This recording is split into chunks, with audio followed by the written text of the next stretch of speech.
You're good. Hello and welcome to Penny for a Tale. Tonight we are playing Pathfinder 2nd Edition. This is the Age of Ashes Adventure Path campaign, and we are in, I guess, the second or third act of Book 4. This is a Smiteworks sponsored show. We will get to our sponsors in a second. I would like to introduce our cast first, starting with Jen. Hello, I'm Jen. I am going to be playing the Vesperin tonight, the Sea Elf Rogue, who is also blessed/cursed by Pharasma to never die. Mr. Smith. Hello, I am Dr. Mr. Smith. I'll be playing Rune Ravenswood this evening, as I have for apparently the last year. Yeah.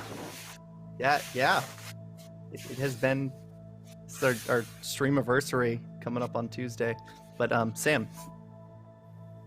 Hi, I am Sam. I'll be playing Ava Poppy Ravenswood as well as Aghi Lavendale tonight. Whew. Daniel.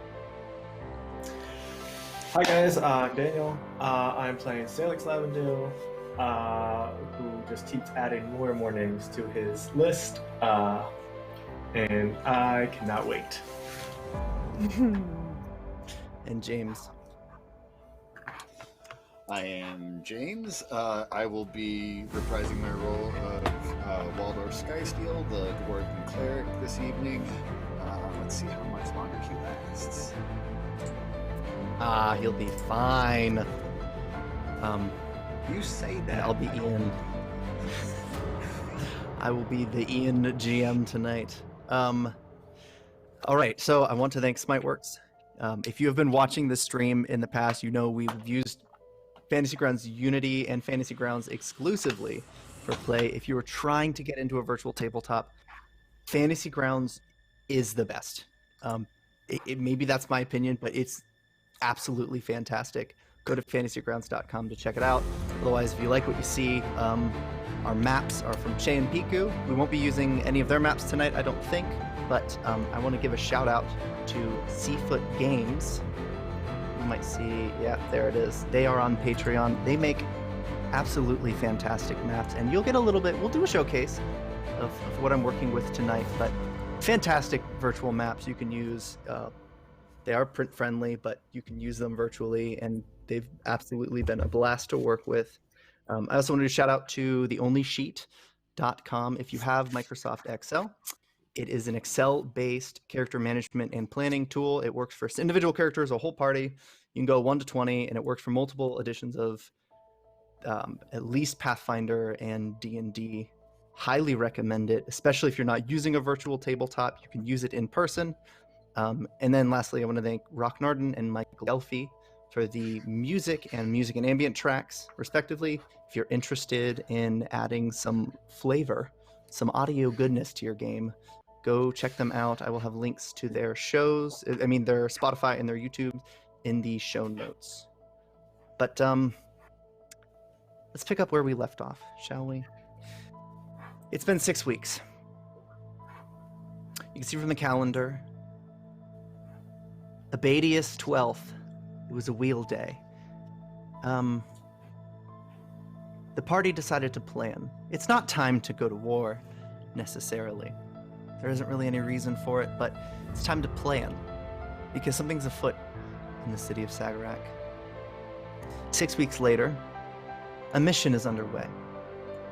Dorian, Ashwood, the freed slave you found under the hidden forge, he's been keeping an eye out on the city. He's uncovered something Vesperin and himself decided to take a peek at.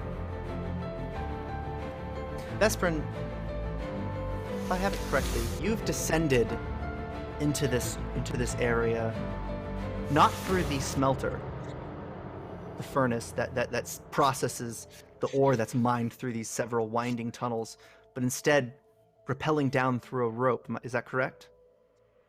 I think so. stealthy route. So whatever way that was. Right. Yep. Now, you do have assurance for stealth, and I'm certain Yes. you would have no problem navigating this. You have a bit of a chance to decide where you're going to make this descent. Where do you think is safest? Can you pop Head that down. for me? Yes. You see some ghouls roaming about, some of them moving crates around in the bottom there. And I sure hope you can't. There we go. Okay. Yep. Let's make sure you can't see my notes. So, Oh boy. All right. Let's see. So, so I'm also invisible. yep.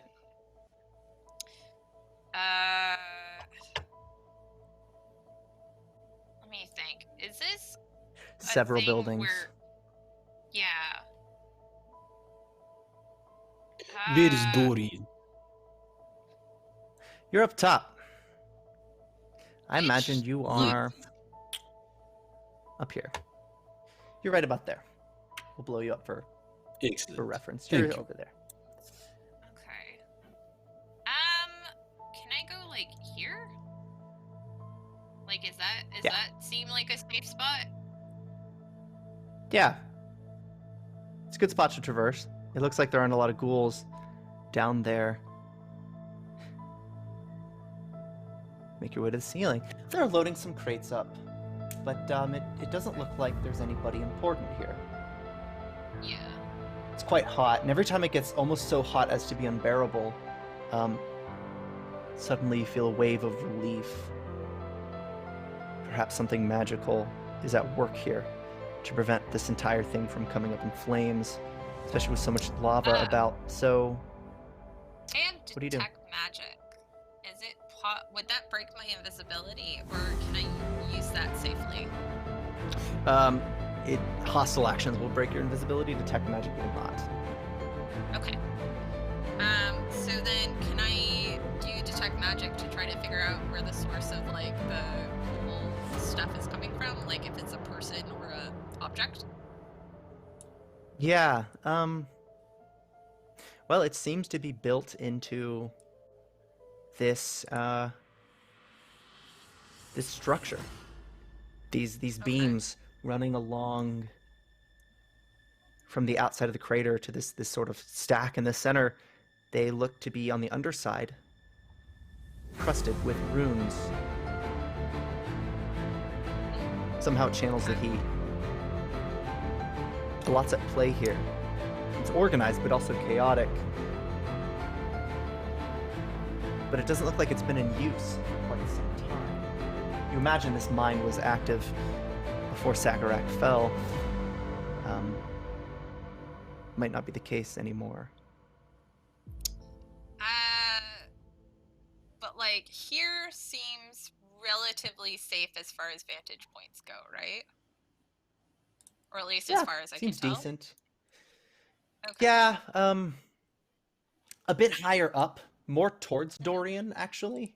If you go over towards Dorian and up about 50 feet, there's another set of buildings that look completely abandoned. This one looks like it's seen some foot traffic, so it might not even be that safe. However, if you were to head up just a bit and head over to Dorian, those structures over there seem even safer.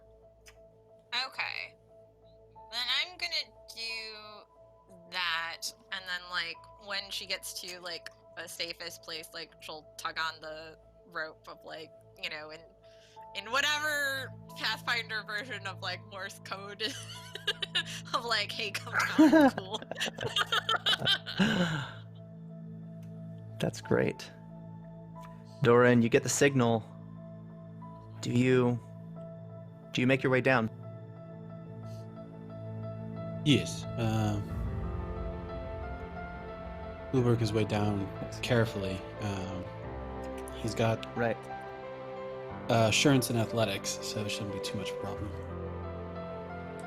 Excellent. Now, where did we leave off? Underneath the forge. we'll get back to this at the furnace, but underneath Kovlar, in the Hidden Forge, Rune, you meet with Waldorff.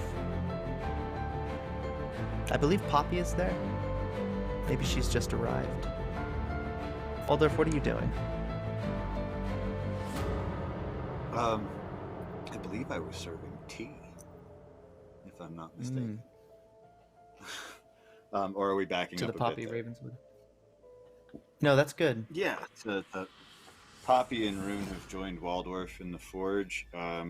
Waldorff has been sleeping down there, actually. He doesn't feel like he's got anywhere else to go at the moment.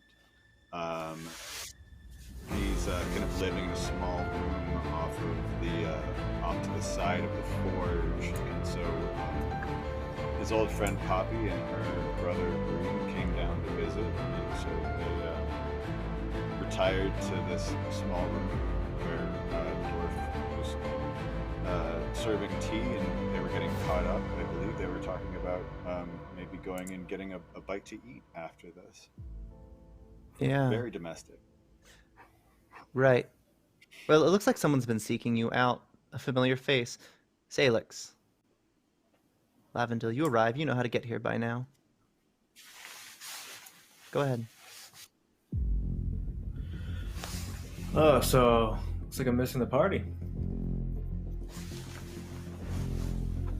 Ah, Felix. Can I?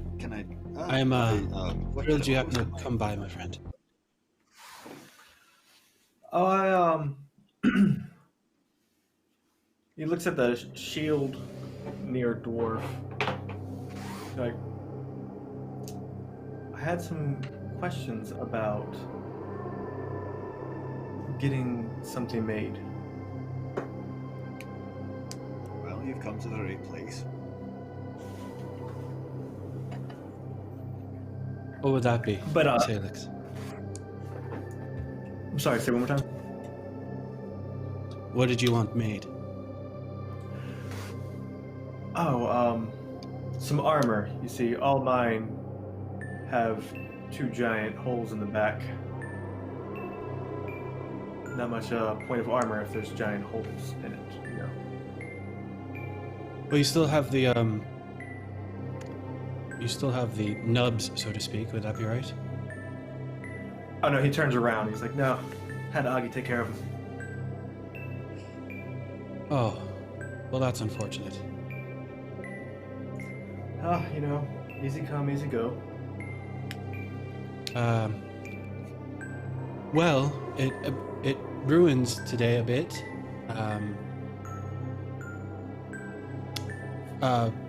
Dwarf, you mind coming along and Sailix, if you don't mind. Of course, lead the way. Sailix will head on there with him. So, after our last conversation and the scroll of regeneration hadn't worked, which I thought was very odd, I decided to come down and talk to Dwarf a bit because I had an idea. And comes around to the forge area, and hanging near the forge, you see 2 gigantic mechanical wings.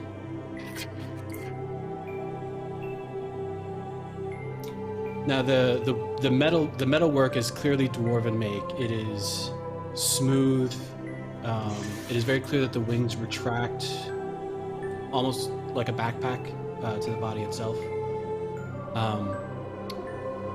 Along where all the joints are, there is a crystal formation, very similar to the ones that pockmark Sailix's body, and do have a bit of an iridescence to them, so the colors, or scintillation to them, so the colors kind of shift. You see, I was going to use your nubs to control the wings, but since you went ahead once again and did what I told you not to do, now I'm going to have to rework the wings a bit so that they still work for you. I think I can help with that. Oh, well, you see, the wings were incredibly painful. There's this exposed nerves wound. Well, that's the part I could have fixed.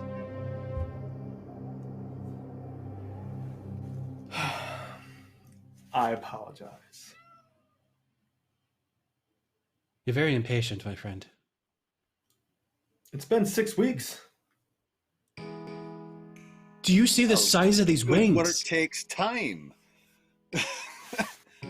They hurt! You've been in pain before. It was 6 whole weeks! And?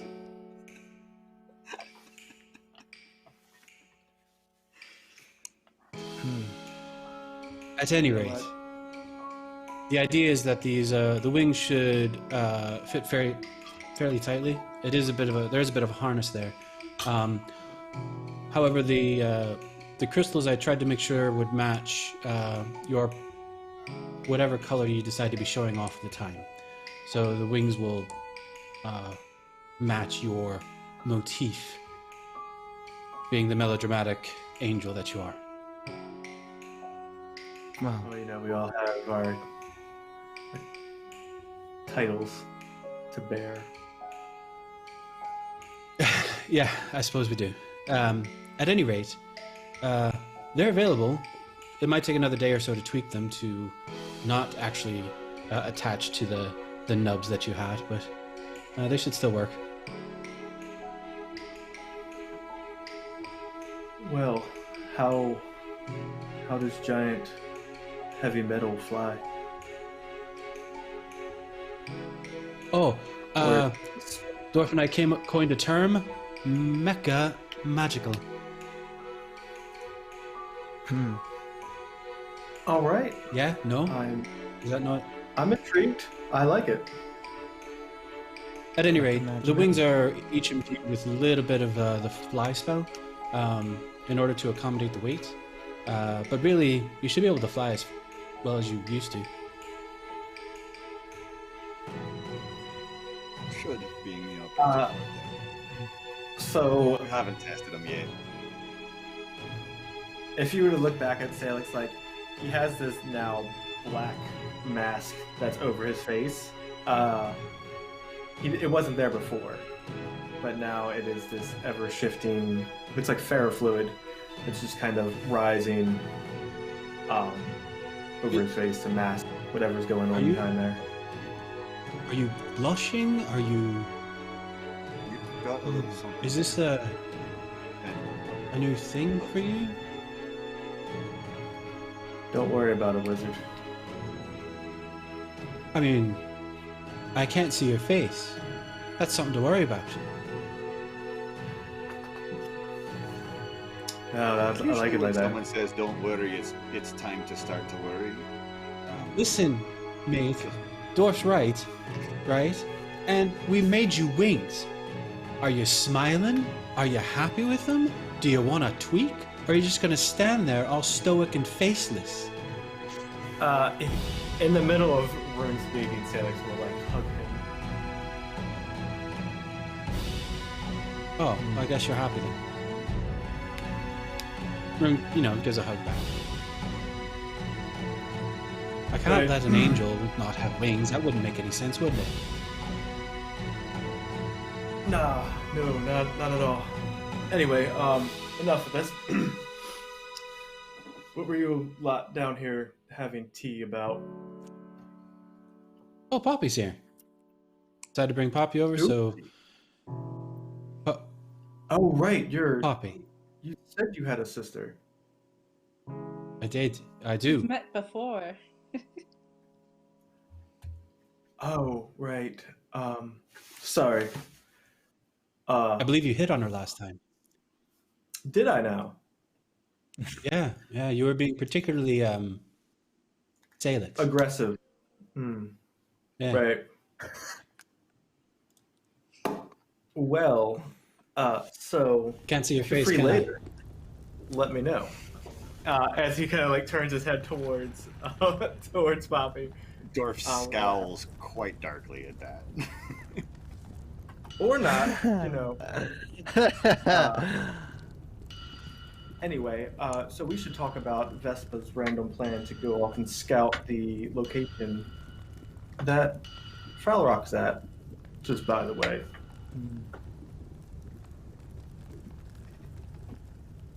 Wait, what? Oh yeah, I saw her with some guy when I was on my way in. They got real close, and his mask moves back, and his face is like that of just rage. Real close. He was showing her how to fire a bow. Are we talking in metaphor, or is this a literal statement? This is a literal statement. Okay, so he was actually shooting a bow. Okay. Oh, I'd come up with a better metaphor than that. You know, you're in a weird space. I don't know.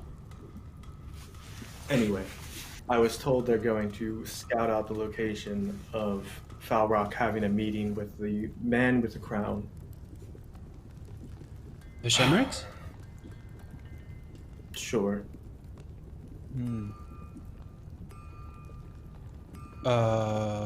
Should we all be there?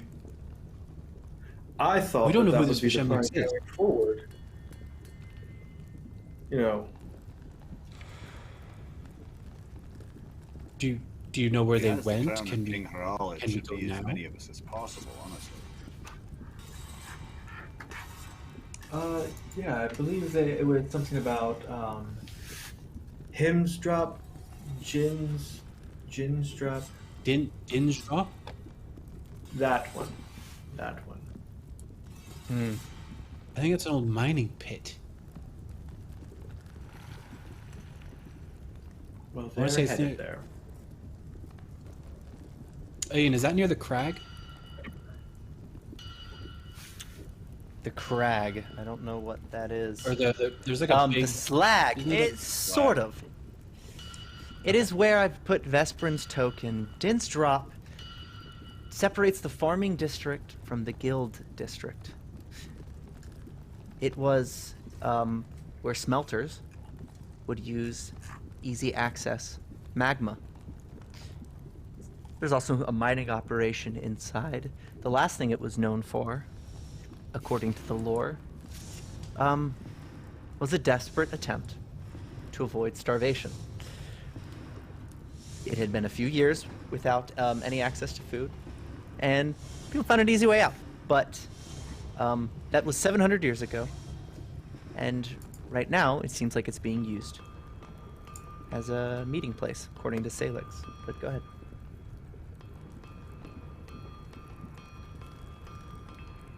All right. So this is new. Is the meeting happening today? Tomorrow. Tomorrow is what I was told. Oh. Was she just scouting it out then? Yeah, no, that's what I said. Oh, all right. I'm not a stealth person. I don't really think I'd want to muck that up. Nor I. Poppy, how you taking this? You just see like utter confusion covering her face. She has no clue what's going on. But she's just listening and kind of like leans over to Dwarf. Are they talking about going into Sagarak? That haunted city? Hey, it's not as bad as you might think once you've been there once or twice. I mean, technically we're in Sagarak now.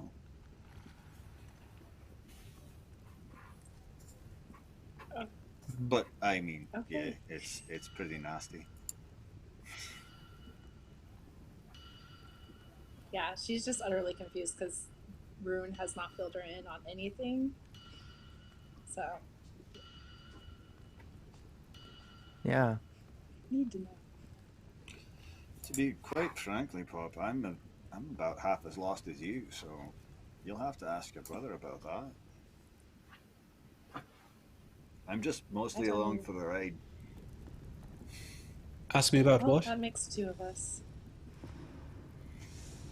Oh, we were Crown, just over here crown. talking about how neither of us has any idea what's going on. Oh, right. Well, there's a bloke named the Shemricks. We don't know who they are, but they now have the crown. The crown is what seems to control the starved, the army of the undead in Sagarak. Ooh, I knew that part.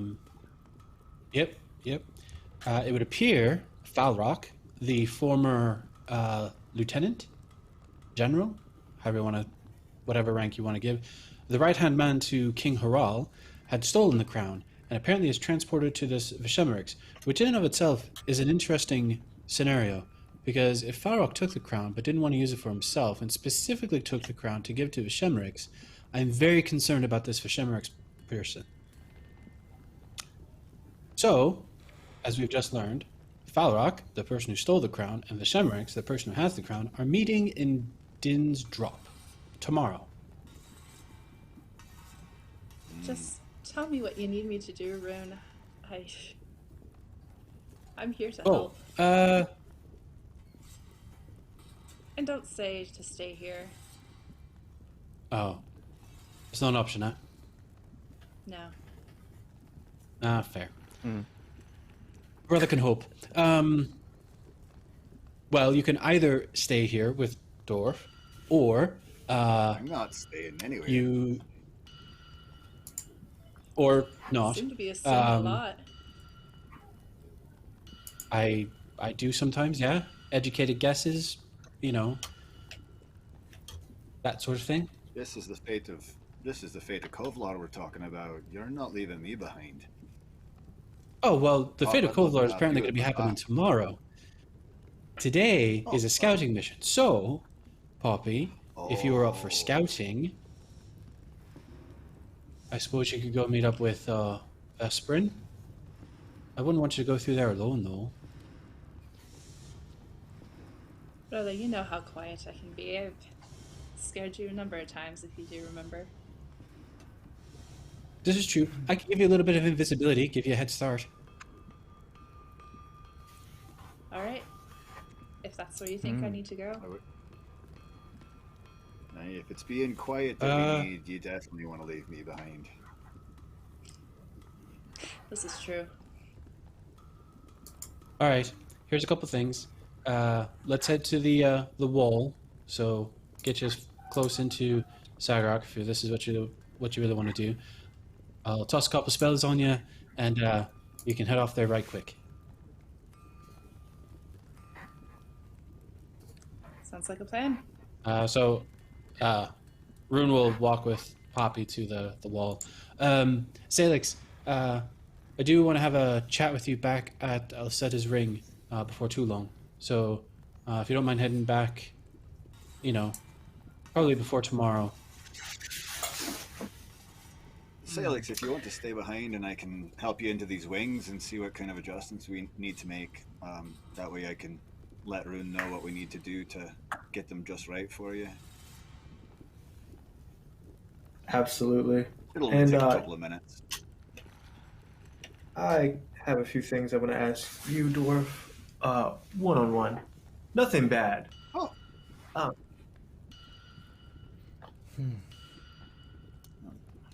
to help, however. Dorf, you're a genius. Thank you so much.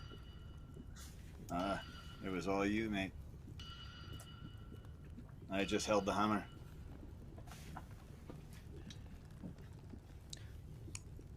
With that, we're set in motion, aren't we? Poppy, you're headed to Din's Drop, apparently. Given a copy of the map of Rune Sagarak. will cast haste and invisibility to give her to give Poppy a boost out the door. Haste will last I think a minute. That'll give her a bit of a speed boost. Does Corvus come along? Or is Rune leaving, leaving that mission to her? Oh no. All right. Nope. Corvus is following. Corvus is in tow. Well, let's check on the furnace under Din's Drop. Dorian, you make your way to the platform. Vesperin is either hidden or invisible, but go ahead. Yeah, she's invisible, but you can talk quietly, like really quiet without breaking it, right? Yeah, I'm quite sure you can talk loudly without breaking it. Yeah. It's the hostile action that Okay. breaks it. Yep. Yeah. So, you know, for the sake of just, like, she would be speaking quietly, but, like, you know, she figures Dorian can hear easily. So she might as well be speaking loudly. But, you know, she'd just be kind of somewhere, like, looking over the thing, and, vaguely in front of him, I guess. So, yeah, she'd, just be like, this place here looks a bit like, a good enough staging ground for whatever observing we're gonna do tomorrow. But they got a lot of things that seem a bit explosive down there. And she would give the directions that those crates are in, but I, the player, do not know what they are. Yep. So what you make of that, Archer? Well, we could craft some arrows that will cause a bit of a spark if necessary.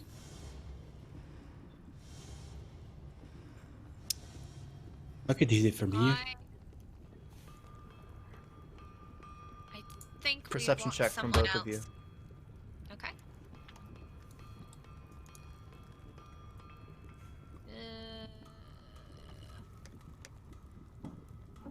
Let me find it. Sorry.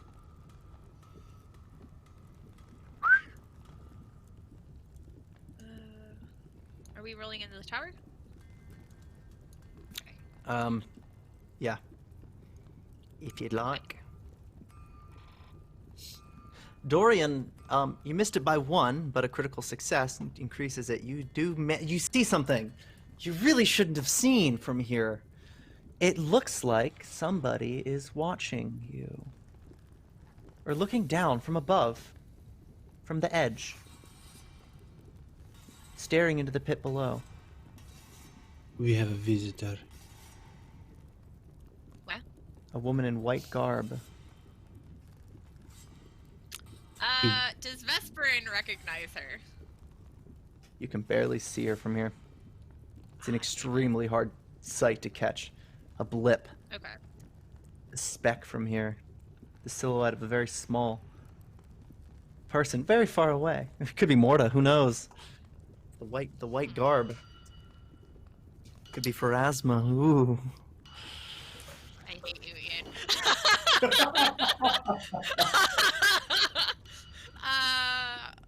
I feel like Vesperin is thankful to be invisible right now. I'm going to head over there and see. Yeah, just be safe.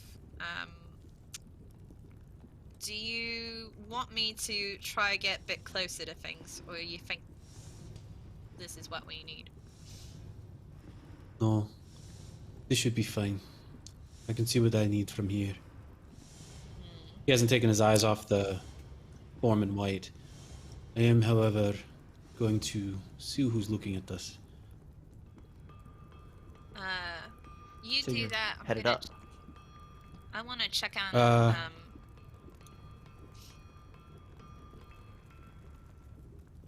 On what? I want to see, because if there's gonna be a meeting, then they might have that bloody fucking crown, and I'm gonna steal it. So I want to double check if there's better places to get down. Dorian takes a bit of a run and jump, and then in mid-leap, he shifts into a bat and takes to the sky. I feel like Bat? Vesperin's watching that like, huh, that could be interesting.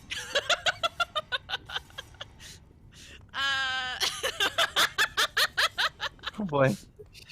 She hears an eye roll from across the eye roll. Right. That's And the that- motherfucker hitting on his best friend's sister. No room to judge, motherfucker. That's all a joke. We're here to kill gods. Beneath Kovlar in the Hidden Forge, Sailix. As you lurch closer to this thing, you do wonder. It was built to emulate your coloration. These things shift. You didn't have control over it for a while, and you had some towards the end there, but now your crystals aren't the same. There's that black, that darkness, that weeping shadow coming off of it, and you wonder how that would respond. What do you do? So, when he is fitting into the wings, where the nubs of bone came out, could he pull the fluid up back there and kind of push it into where the receptor for the nubs would be to try and make that connection? Such a good question. That fitting, yeah. Well, the thing is, you can move them. They are, in a way, magnetic and prehensile. These things you can pull out of your body. So maybe to focus it could give you control over these wings. But it's really hard to say. Talk to Waldorff about it. So, the trick with the mask is he just kind of pulls his hand away, and it has the fluid that was over his face just kind of raising up and down. Do you think I could utilize this as the receptor instead of the bone?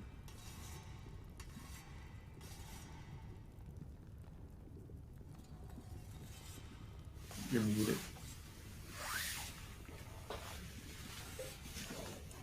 Waldorff is just tightening straps and kind of making little calibrations here and there and whatnot. I don't honestly know. I mean, the nuts and bolts are my work, but all the inner workings are young Master Ravenswood's.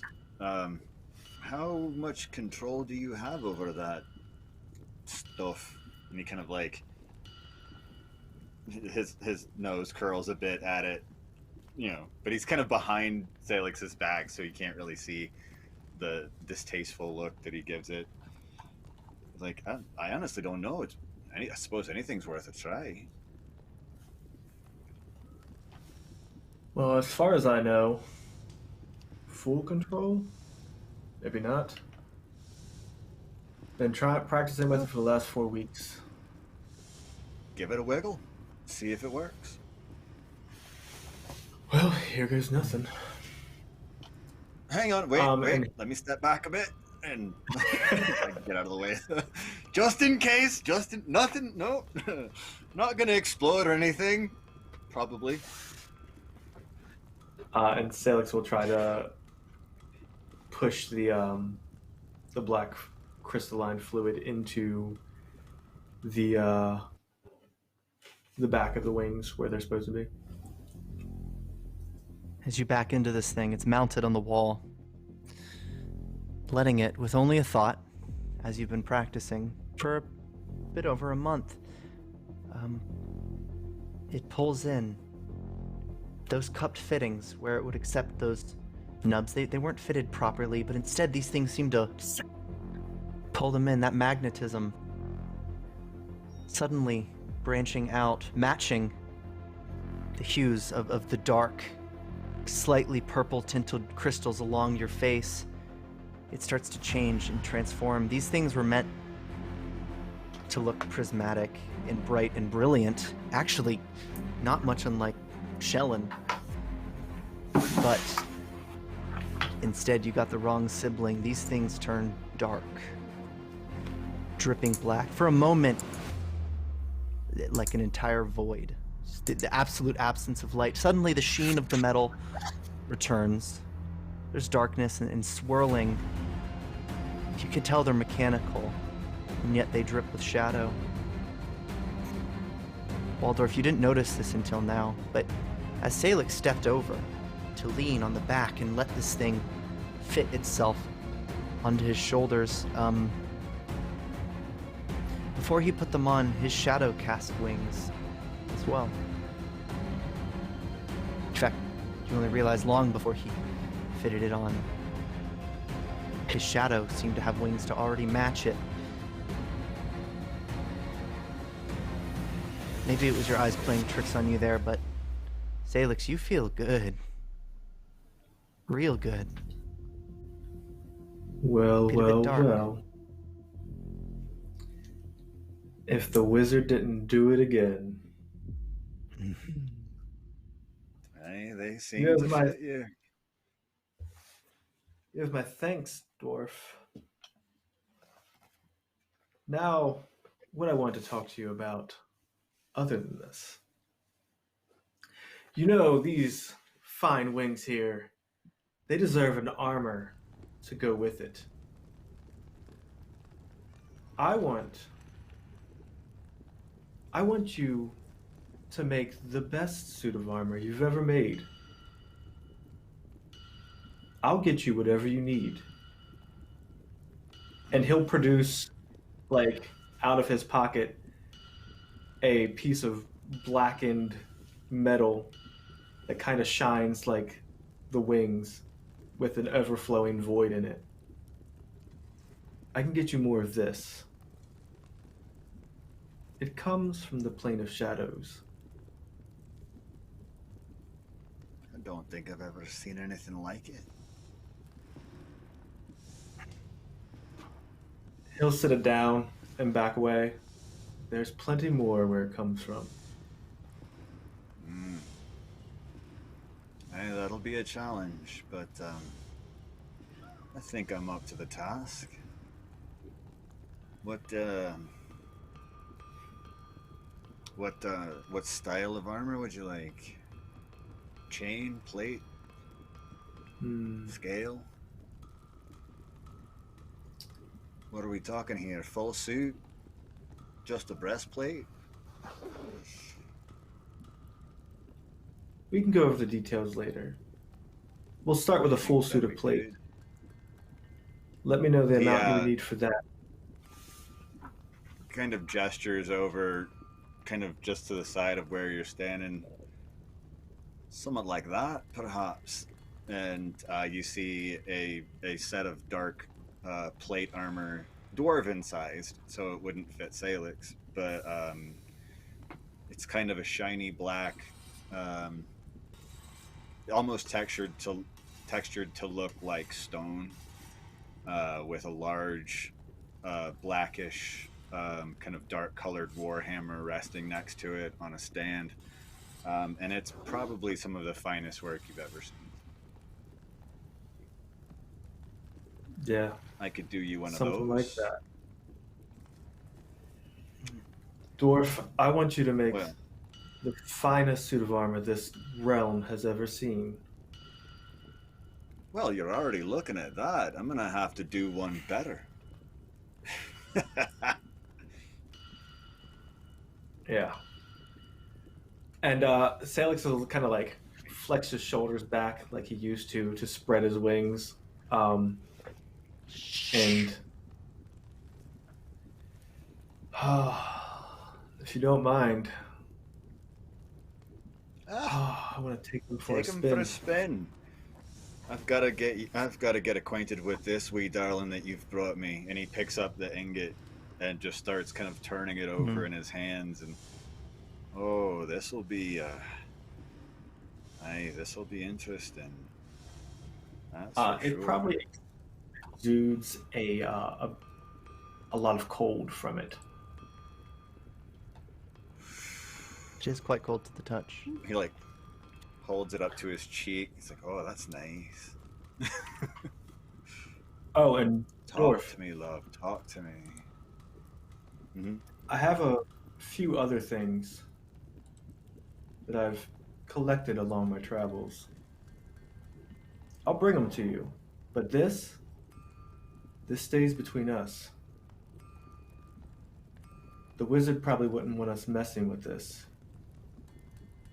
If you catch my drift. Shh, shh, shh. We're talking right now. Just give me a second. I would like to actually cast Stone Tell on this piece of stone.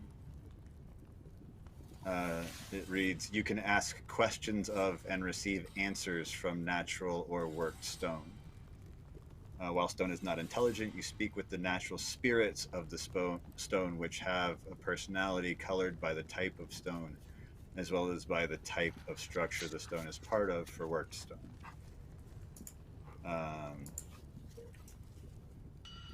So yeah, I'm basically just trying to get a feel for it and how to work it, and try and gain as much information about where it came from and what it's seen as possible.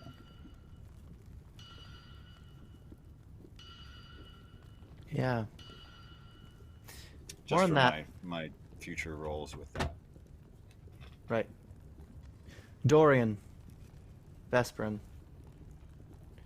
Actually, rather, Dorian first. You make your way to the surface, around Din's Drop.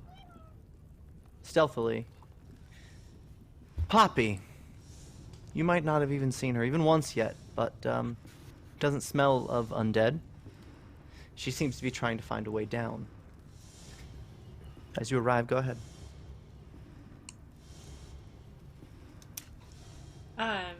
She Is this sees Dorian? Vesperin climbing. Yeah. Oh, all right. I wasn't sure who arrived when. So yeah, Dorian would have actually, as the bat, flown behind Poppy, not knowing who it is, and just from the darkness. Hello, white woman. Who are you? You see her flinch a little bit, and like narrow her eyes as she turns. Wasn't looking for Vesperin. Have you seen her? No, I have not. Not in some time.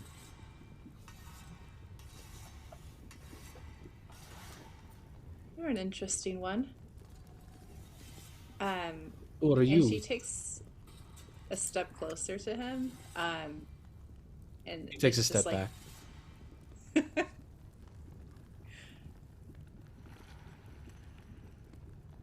Who are you, white woman? Ava Ravenswood. Eva Here for my bro. Ravenswood. You've probably heard of my brother. Have I? And who is that? Dorian at least knows the one from the Ravenswood estate. Not that he paid attention. Poppy's just absolutely still pleasantly smiling at this thing, though trying to hide a grimace as she looks at him. Rune. He Lizard, is a 90% mystery. cautious stance, sort of softens a bit. You are related to the wizard? Yes, you can say that. He's my brother.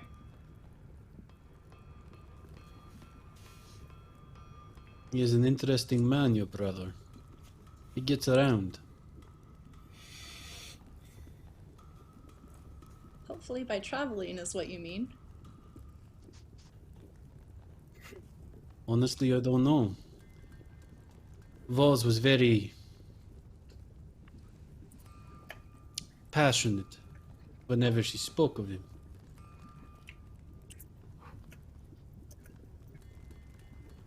Just this like look of worry crosses her face. We should probably talk about this later. I'm here to help where I can.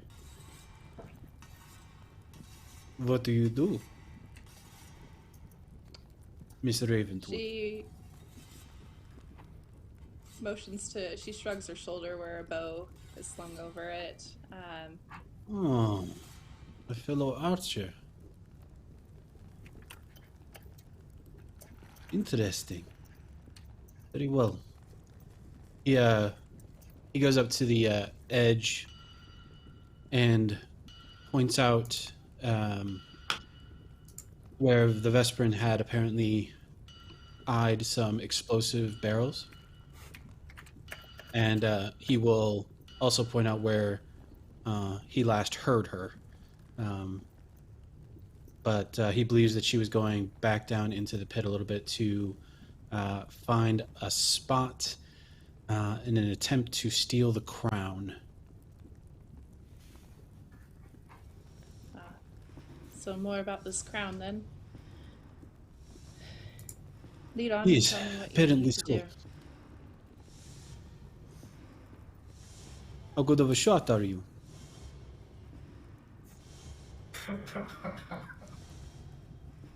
Shrugs his shoulders. There still guides my bow, guides my arrow. However much he wishes Do you me to be rely a on good your shot. god, or do you rely on yourself? Is it not bad to rely on both?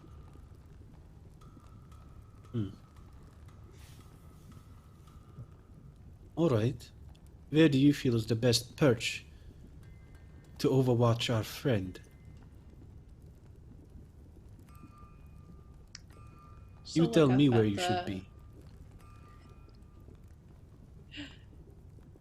She sort of shifts and looks up at the building, scanning to see what would be the safest location for her.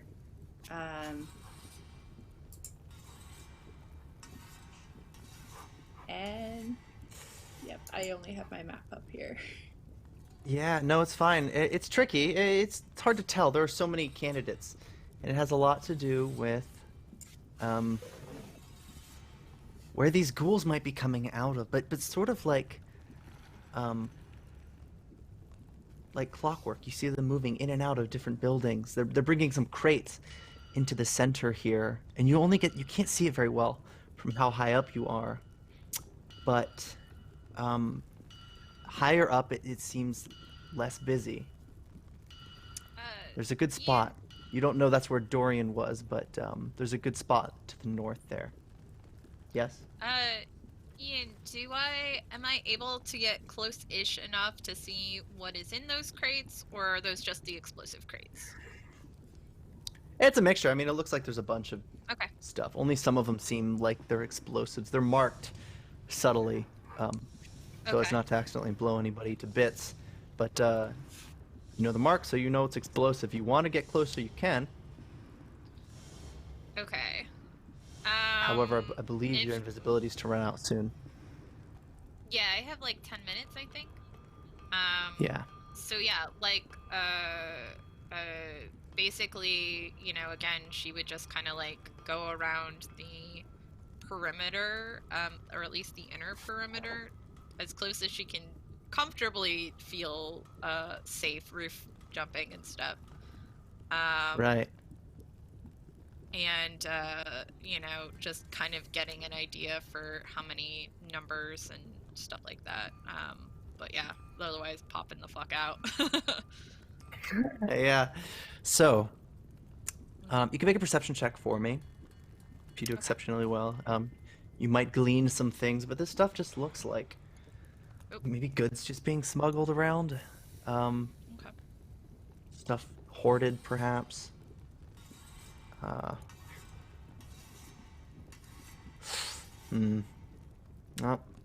we're just shy. Ah. Yeah, not much to report there. Okay. But yeah, and you make that circle around And she come back up. Dorian, Aghi. You arrive. Vesperin, your invisibility wears off after you've made it safely inside. Poppy is there with Dorian. They've descended. And it seems they're waiting as well, scoping the place out. Ah, Poppy. Fancy meeting you, eh? Come here often. Friend. Can't say say that I do. I didn't even know that people were over here. I'm just here to help out where I can. She just seems Good on you, utterly then. lost at the moment and is trying not to have her back turned to Dorian. But she's Your brother looking knowing you around. out here. I'm surprised that he let me come. To be honest. Likes to worry a bit, that one. I get the feeling, though, that you're not the type to allow others to be in a position to let you do anything. She It's just just a smiles read at I that. get, though. Or are you Eva As- or Poppy? Let's just say both. You can call me Poppy. Very well, Mr. Ravenswood. Works too. Can Poppy use sense evil? Detect evil, yeah. Should I describe where evil isn't, or would you like to know that this place is teeming with evil? In all directions, except the one to which your back is safely turned against. This place is quite peaceful, actually. A lack of evil. It's like a bubble. You can make a perception check while you're in here as well. Yes. To be able to roll that for me. Yes.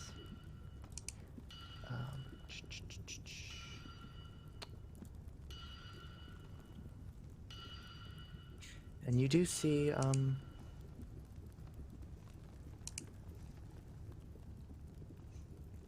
nope. This place looks safe, though.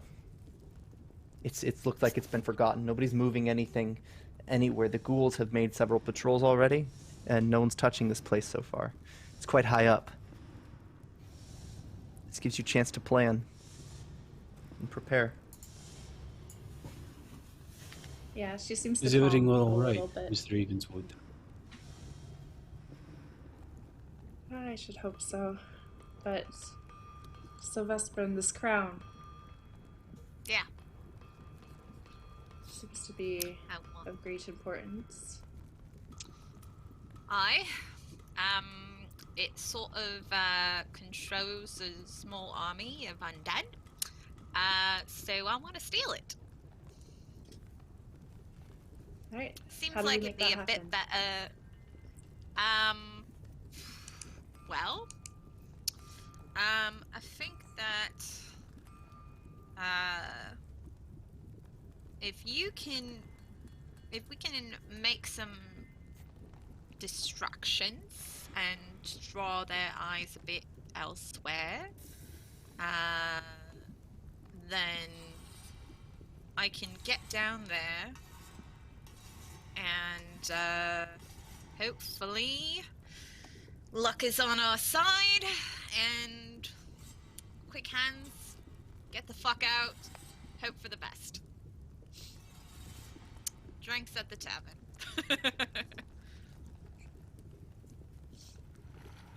Alright. Dorian, you care to have a competition? She pulls her He smiles, bow his off of her fangs shoulder. showing. Mr. Ravenswood, I thought you would never ask. Alright. I love it when people fight for me. Now you have time. This won't be until tomorrow.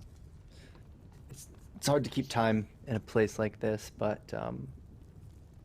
you know you have at least many hours before this meeting is to be held. Dorian never found what time, though. It's a recipe for a stakeout. What do you guys think the best plan is? As you wait for this thing. I mean, this could be in 8 hours. It could be in 38 hours. Forge days are quite long. You're having trouble. The note that Dorian intercepted said Falrock would meet him tomorrow, per an agreement that was already made. You don't know what time. It could be the top of a forge hour. It could be much later. That heavily affects when this meeting happens. You can't expect it at a certain time. You'd have to wait. If you wish to stake out, what's your plan in doing so, the three of you? Plus Corvus. So let's see. So if Corvus is here with us, that means Rune already sees and knows the situation, right? Bingo. There's a really good chance, yeah. Okay, cool. Pretty good 'Cause chance. I basically need to know if I need to send my Falcon off or not, or like, and Rune has the Dreamstone right now, right? Yes. Okay. Dang it. Oh, yeah. Alright. So, let's see. I guess, alright, so we know it's gonna be sometime in the next few hours, yeah? I think if we set up that one spot to the north, as like a staging ground, then we can sort of see everything as it's happening and position as needed. What do you guys think? I'm for the most part taking your lead, but I would agree, yes. You're There the are two other expert in this. perches. Sorry, Mr. Ravens. I mean- you first. I don't really know how you guys do your thing, so you gotta tell me. I'm used to just being a sneaky cunt and just getting in and out without any fuss. This is a bit of a different situation. So again, all of us gotta work together. I am fine, making a point of, I don't know as much as I'd like to about what all you can do. Mr. Ravenswood, how is your vision down here? You have clear sight? Say so. Good. Probably not as good in the dark as you are, though. I think I can fix that. And she'd hand her a pair of the dark vision goggles, because at this point, like, she's still got that feat that, like, gives her cave elf eyes for the time being. Yeah, she'll take them and just look around again. You should probably have eyes as round as much as possible if you don't know where this person's coming from or where the meeting's going to be at. Is there an she'll easy way we can communicate with each other?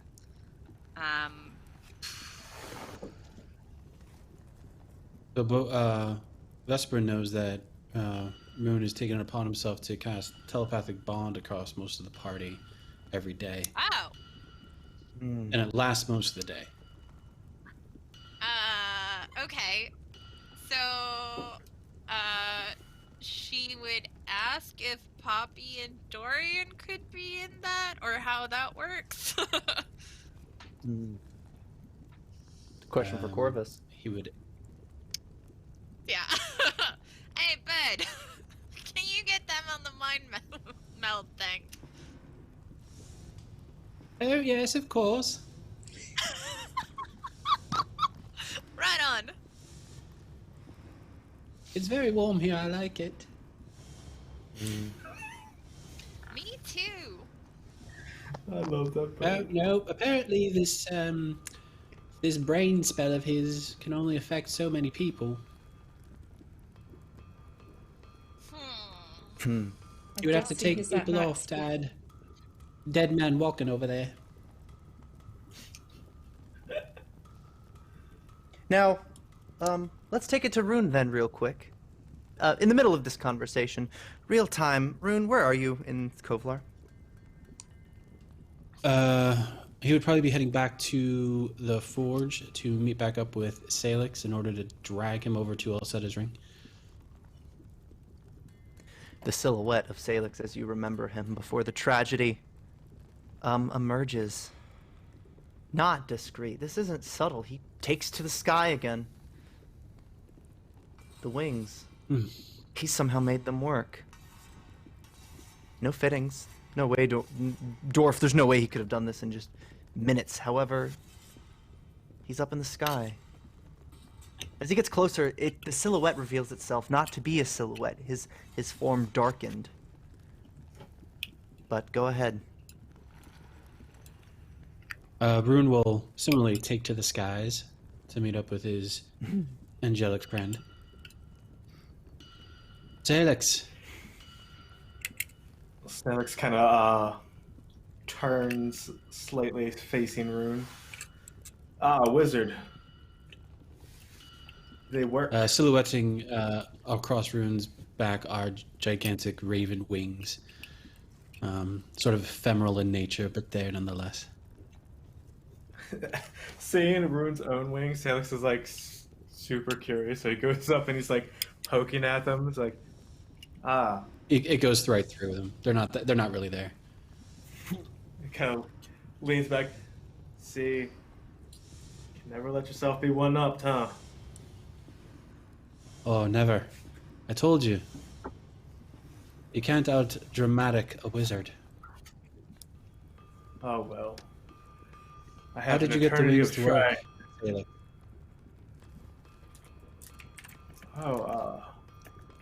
You know, elven tricks. No, I don't know.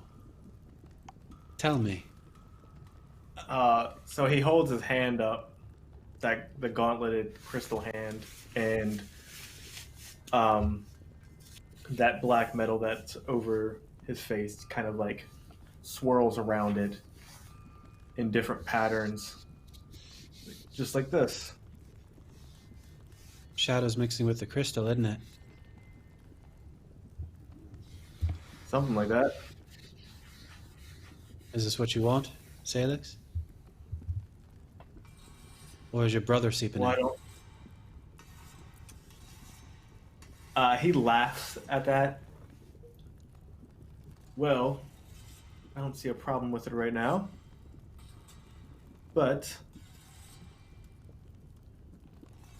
Zestrix is... Zestrix is safely away in the Shadow Plane. Sailix, you're channeling the shadow plane. He is not safely away anywhere. Well, that's just fine. Me and Zestrix are of one mind now, so... Are you?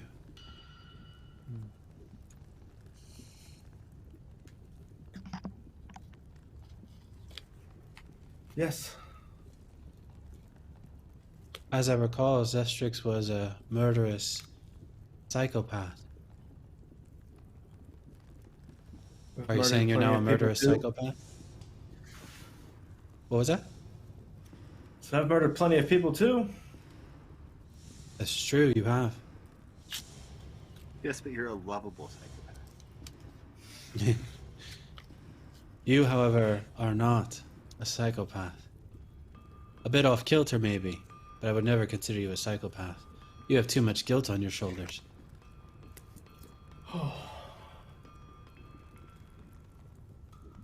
Zestrix's punishment is every day. He cannot die. He's stuck. He can't come to this plane unless I call him.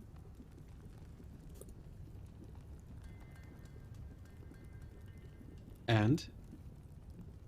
His counsel has helped me a great deal in the last month and a half. Sailix. When did you start listening to your brother? When he started making sense. That is even more disturbing. I'll summon him for you sometimes and you can have a talk with him yourself. I would love to. For now, however, you should come with me. Right, it's the least I can do for the wings. Or, just because we're friends. Or because we're friends. Oh.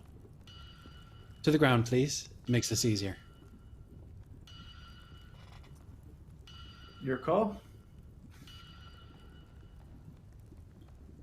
Rune will land. And if Sailix shows up or lands with him, he will begin the ever-recognizable teleportation spell. Hmm. And will transport the two of Now- them back to Alcetta's ring. Waldorff, you do emerge, and you heard the second half of that conversation. It seems Rune is quite concerned with the way Sailix took to this creation, this artifact. Do you involve yourself at all? Not at all. I just kind of like jealously watch them fly. Go, I should have made a pair of those for myself. And as they land, they prepare to teleport. If you don't step in, they'll vanish. Sounds like to perhaps the Jewel Gate or Breach Hill, as Rune has I been known would to do. do the dad whistle at them. Do you need me to come along, lads? I'm just gonna call out to them. Come on along, Dwarf. Wanted to leave More me than behind welcome. again. Oh, no. All you have to do is ask. Give me 2 minutes. I do want to. That's fine. It takes me a while to cast the spell. Are we going into anything dangerous? No, shouldn't be. Okay, Never hurts I'll to just be go grab my prepared. hammer then. So yeah, I'll go run back and just grab my big old warhammer and put away the dishes from tea, and then and stash that. I will stash the ingot that Sailix gave me in my room, where kind of hidey hole, nobody else can find it, so nobody else comes across it accidentally. And Right. yeah, then I'd go back out and join them. Close up the gate and everything, Alright. so that the forge is hard to find. Yeah. Of course. Now, you lot vanished then, towards the Jewel Gate. Back under Din's drop, Dorian, Poppy, and Vesperin, you're holed up. A safe place to rest and wait. A few more ghouls arrive to scope the place out. Suddenly, actually, I'll just give this to Vesperin. You can make a perception check as a crowd of ghouls, some ghasts move in, some carrying crates as they pile it up again. You would think this was an offering, except some crates are also going. Yeah. That'll do. A face that almost rings a bell. It's so hard to tell them apart. However, it's the voice. I do have. Okay, because I was gonna say I do have legendary perception, so like I think even successes are like critical successes or something like that. Yeah. It's the way he talks. You saw this guy. At least maybe a twin. You don't know. He sounds exactly like the one Sailix killed. This ghoul. Barking commands at the other ones. Roaming about. He doesn't seem to be of particular status here.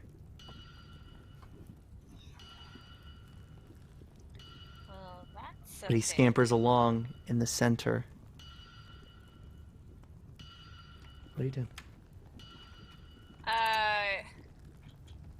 So she would like look at Dorian and Poppy and just be like, So, when a ghoul is killed, do they usually stay dead, or is this a thing where they can keep popping back?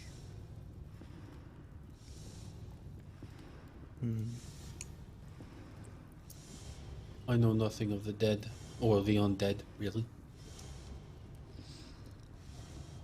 Not really my area of Strange. expertise.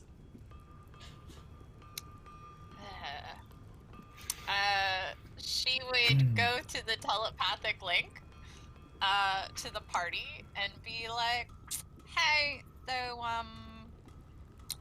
ghouls, do they stay down, when they're knocked out and, you know, fucking killed with a sword through them? 'Cause, remember my buddy from, earlier when we first started this journey into Sagarak, he's walking around down here." Isn't the curse of the city that they come back? As far as Harl said, it was just him and maybe Falrock. Or maybe it depends on who Like has the the rest- crown. You think? I don't know. I mean, 'cause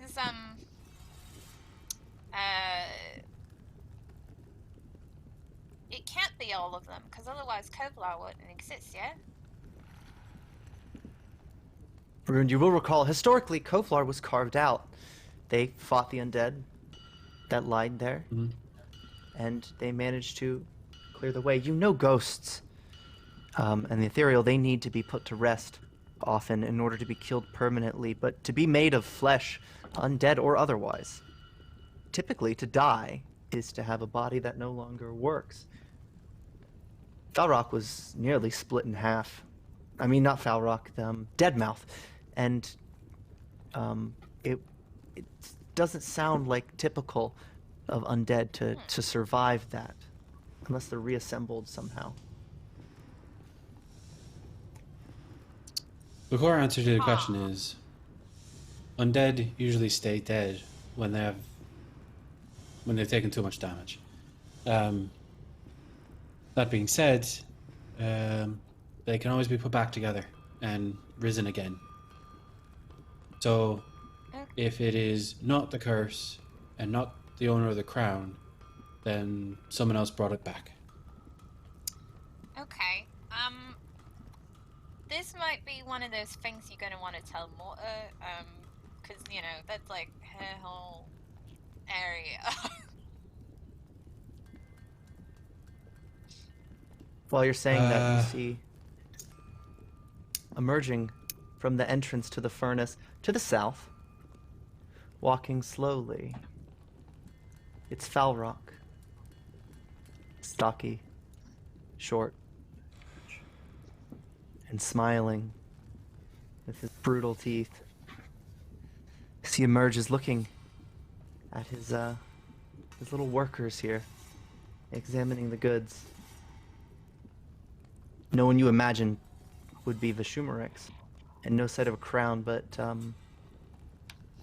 we'll return to that. Think about what you might do. For now, Sailix, Rune, and now Waldorff. Where do you return? Where do you emerge? So the three of them return to the ring. I'll set his ring underneath the citadel. This might actually be the first time Dorf has been here. Yes.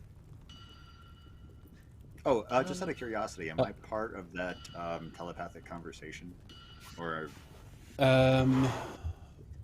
yes, you would be. Sweet. Yep, it would be Rune, Sailix, the Vesperin, Aghi, and Dorf. Appearing in places along that center fountain to Alceta. Rune, Sailix, Waldorff, Skysteel. What do you do? I will never get used to So traveling Rune without moving. goes. Oh, you've never been here, have you, Thor? Welcome to the Citadel. Do keep this a secret if you could. It'd be kind of you. Wouldn't know how to tell someone to find it if I tried. Perfect. This is... Rune walks over to the to Dreamgate and activates it. Wait, what are we doing in there? I don't want to go in there. Why is that? Why would I want to go there?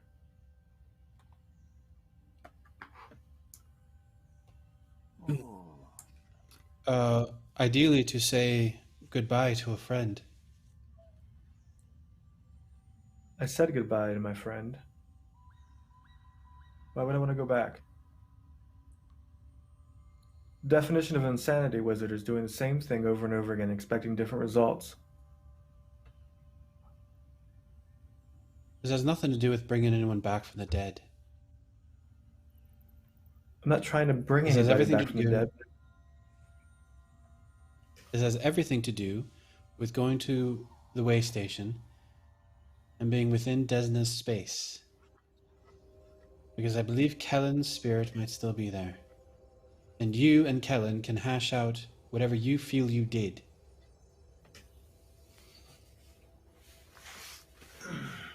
Fine. As Sailix walks by Dorf, he just kind of like pats him on the back. He's like, hopefully you're ready for a nap.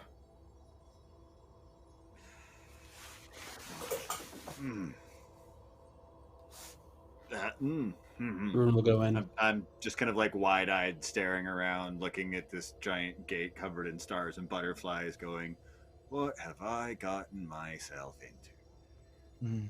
Oh, Lord. It's a beautiful view on the other side, too. So, Rune, what do you do? By the gods. Once in the way station, he will take out the Dreamstone again, use it as a focal point, and ask Dorf. Dorf, if you wouldn't mind, I could use some help with this ritual. Just tell me what to hold and what to push. I just need you to hold the Dreamstone and focus on the divine. The deities themselves. I can do. I appreciate it. And yeah, so Rune is going to attempt to commit the commune ritual in an attempt to channel or at least somehow bring forth the spirit of Kellen that might still reside within Desna's realm.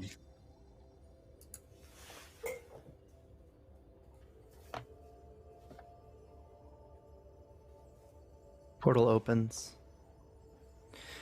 Beyond, Sailix, you might have expected this and dreaded it. You see blossoms. That eternal spring. You haven't seen what you're looking at in a few years. But it opens. Nobody speaks. There's no voice. Dreamgate seems ready. Now, this place is different. It doesn't have a way station. It has a dimension of your choosing. And it looks like Dreamgate is asking that you enter. Just beyond, you see a few houses, perhaps a pagoda and some springs. What do you do?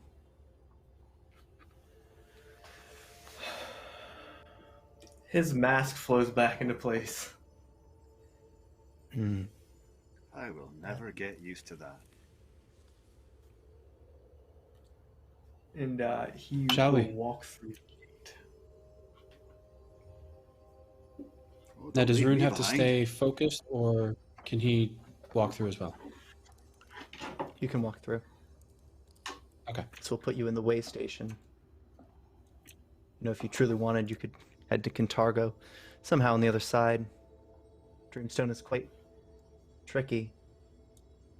Now, You're in that moment for again. whatever it's worth, for those who have the ring, you're not on the same plane anymore. Sailix isn't on the same plane anymore. The status freezes. Vesperin, You feel the last. what does Sailix feel right before he goes through the gate? Anguish. So, for Dorian and Poppy, you would see Vesperin kind of go white for a second, as like it's that paleness of like something really terrible is happening, and she's just trying to like process it.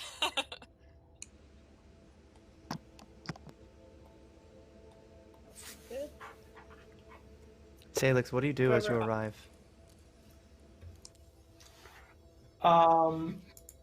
He's just kind of looking around, probably looking like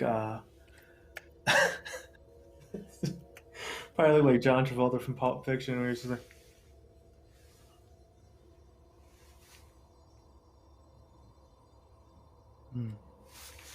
But Very suddenly, beautiful and place, as you're yeah. observing, this looks exactly like Kellen's piece. You didn't get a good chance to look at it, Rune, the first time, but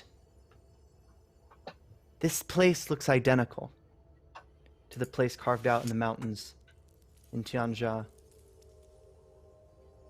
To the houses, the rocks, the springs, even the trees planted. It's a replica, just in a different season. This looks like an eternal spring in perfect blossom. You were there in the winter, but everything, the teapot on the table there, identical. And suddenly you see where it breaks that identity. Kellen is there. 10 feet from you, Sailix. Peacefully. Oh my. Your fiance once upon a time. What do you do?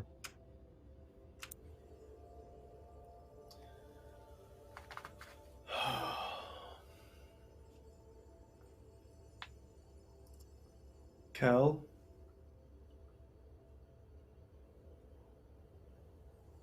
Hello, Sailix.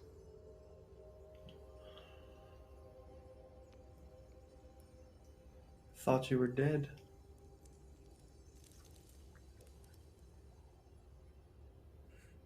I'm no longer with you. Isn't it the same?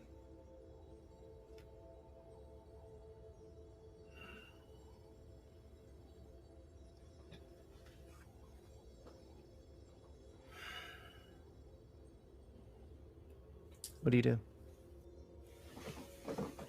He just kind of tilts his head towards Rune. All right. Apparently, I'm the one that's going to have to figure this part out for the both of you. So, Helen, I don't know. Honestly, I don't know. I don't know how this works for you after what happened. All I know is that Sailix here was tricked, fooled, into doing the one thing that I'm fairly certain he would never have dreamed of ever doing. What was that? And so, killing you.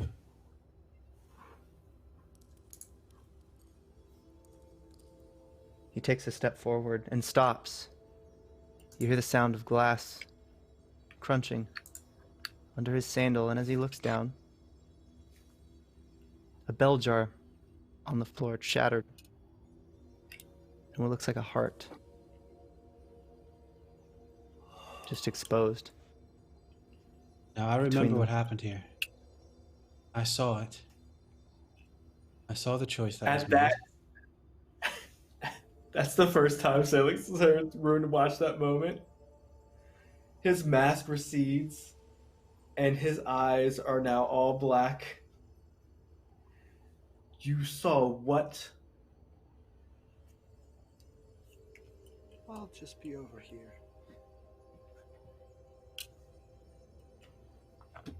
You saw what, Rune? I saw a lot of things in those moments from where I was at. And you just now decided to chime in with this information? Would it have made any difference? It would have. I would have had someone to talk to about it. Somewhere I didn't think that I was so alone in my choice. You, No, for all Sailix, your Sailix, no. Oh. Stop there. Stop there. You always could talk to us. Could talk to me. Nothing ever stopped you. Not a damn thing. You don't be stuck in your head saying you were all alone. No. Everyone went through that hell. It was my fault. I've come to peace with that part. You're the one that had to come to me. I wasn't going to release this to you. That was your moment. That was your secret. I wasn't going to just blab it out in the world. It was not mine to share. That was yours. I brought you here. Not because of that moment, but because of what happened after. That choice you made there, as he looks down at the glass, that was a choice you made that you were inevitably going to make one way or another. What happened afterwards, that was not your choice. That was taken from you, forced upon you. And you've been stuck with that moment. Not this one. Not saying goodbye to Kellen. You've been stuck with the moment where you saw yourself kill him. And so yes, I saw this one. I know where this came from. And that's why I brought you back here. So you could deal with the moment after this one.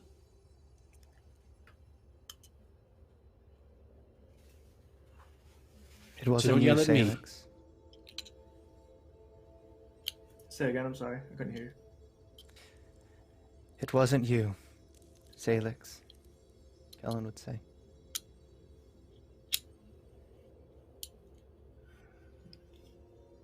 You were controlled.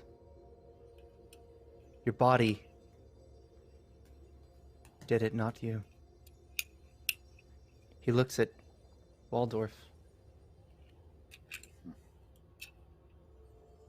He would know what it's like. You're a prisoner.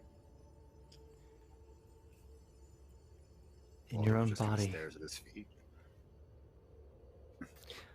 Listen, my love. I've seen things. Bad things and good things. Things I can't explain, because if I tell you, they might not come true.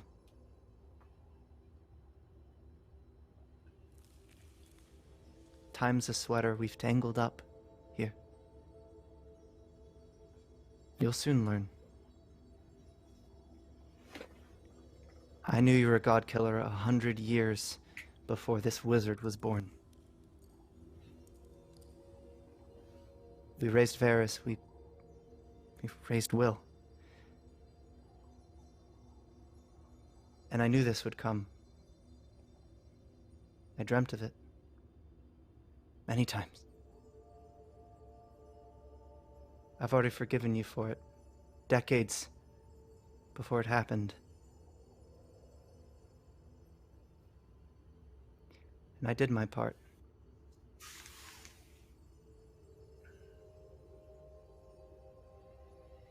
You need to let go.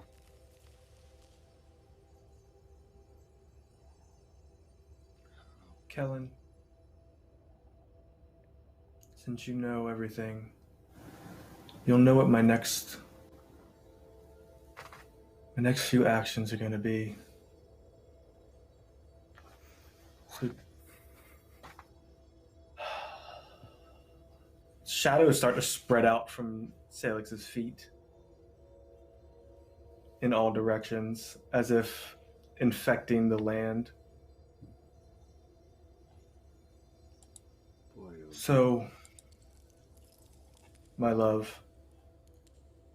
He'll walk up and he'll grab Kellen by the waist, pull him in, and his gauntleted hand cups the side of his face. Tell me where my mother is.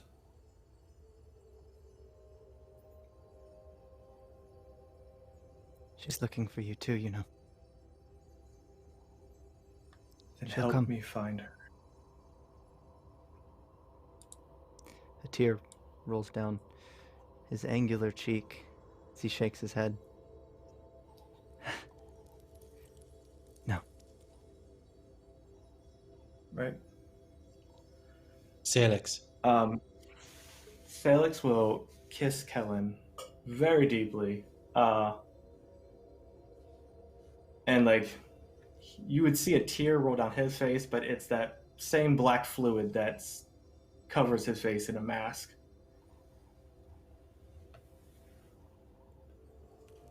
And he just kind of whispers to Kellen, "You need to be with Pharasma now. The cycle cannot be broken."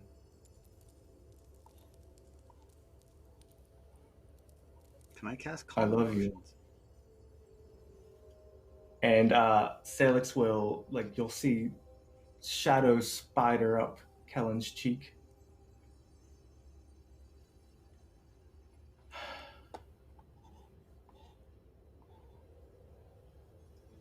Well, this plane starts to react to what you've done rather violently. The leaves, they wilt and turn an inky black. This place starts to look infected with the shadow magic rune. What do you do?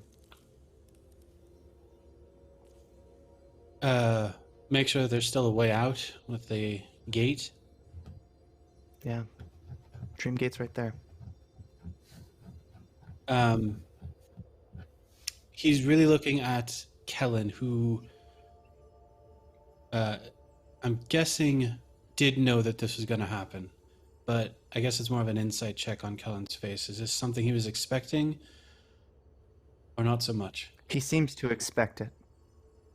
And this is strange, but he actually moves to embrace you, Sailix, and cradle you for a moment as this place seems to destabilize a bit.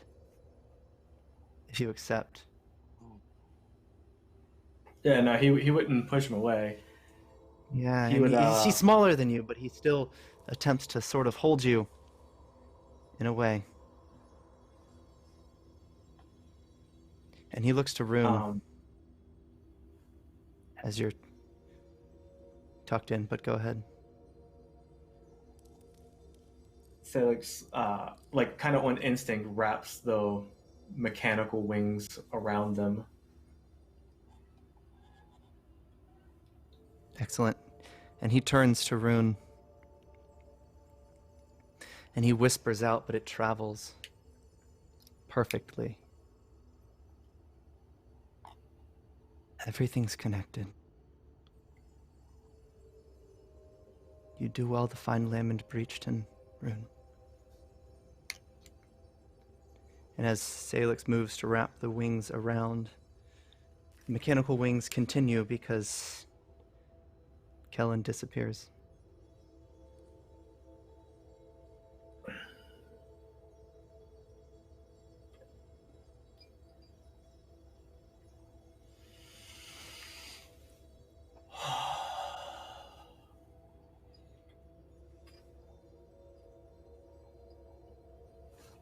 Right.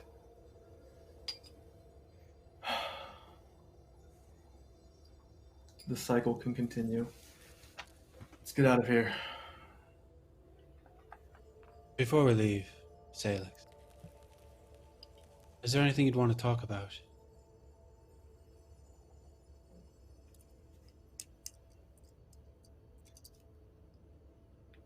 No. We all do what we think is right in the moment. Hindsight's 20/20.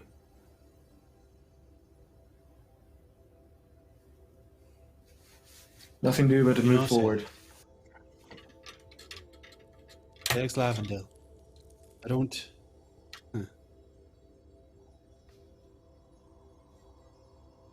I love you, Sailix.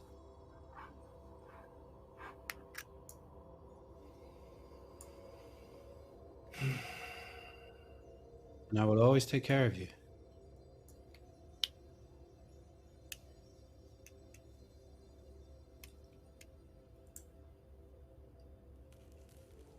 Appreciate it, Bryn. I really do. And one day, when I watch your body burn on a pyre, Oh, Sailix. Don't think so bad of me just yet. so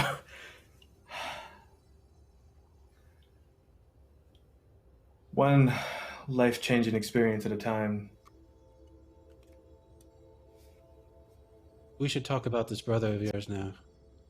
I'm not too fond of him, and I do not like how you've been keeping his counsel. Do you move towards the gate, Sailix? Yeah. So Alex is kind of done with this moment. He's got a lot to unpack. As you return then, how are you feeling the moment you step out of the gate? Sailix? Yeah. Focused. He is Focused. in that mode of he needs to keep moving because if he doesn't, everything at once will catch up. Right. Well then, as you return, the ring beams out. It updates. People in the material plane were worried sick about you. Evidently Aghi was. She's already in the basement searching for you. Looking around, seeing which portal you must have gone through. As your signal faded from the ring. Vesperin, it had only been a couple of minutes.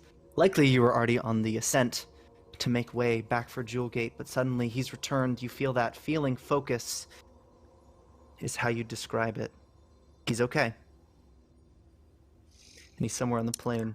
Possibly Alcetta's ring. But first, Aghi, go ahead.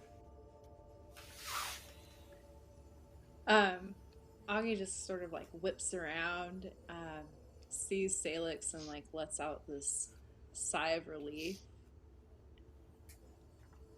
And then just like runs at him. And she can't tell if she's gonna hug him or punch him, but she's just like, you damn fucking bastard, you can't. This one was my fault. Blame the wizard.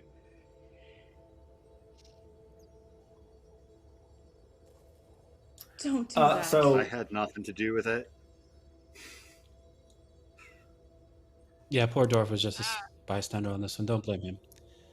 this is the first time that Salix is not in the full throes of PTSD that she would have seen his eyes all blacked out like this. He just kind of looks at her and he's like,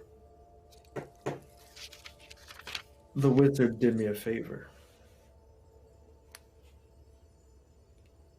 Did he now? She's just like looking at his Yeah. eyes. It's The okay. wings the favor too? Oh, the wings are a gift.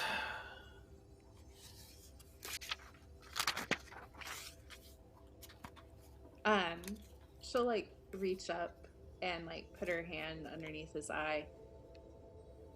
Are you okay? I'm great. Fucking horrible liar. Can't blame me for trying. That's why I have this, and the mask kind of just floats into place.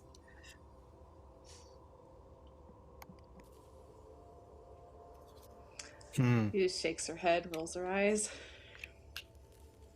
Sorry for the scare, Aghi.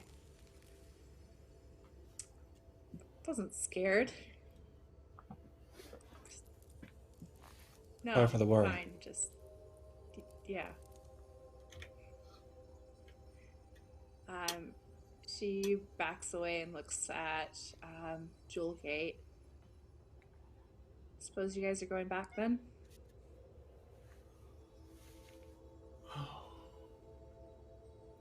That's the plan. Yeah. You care to join?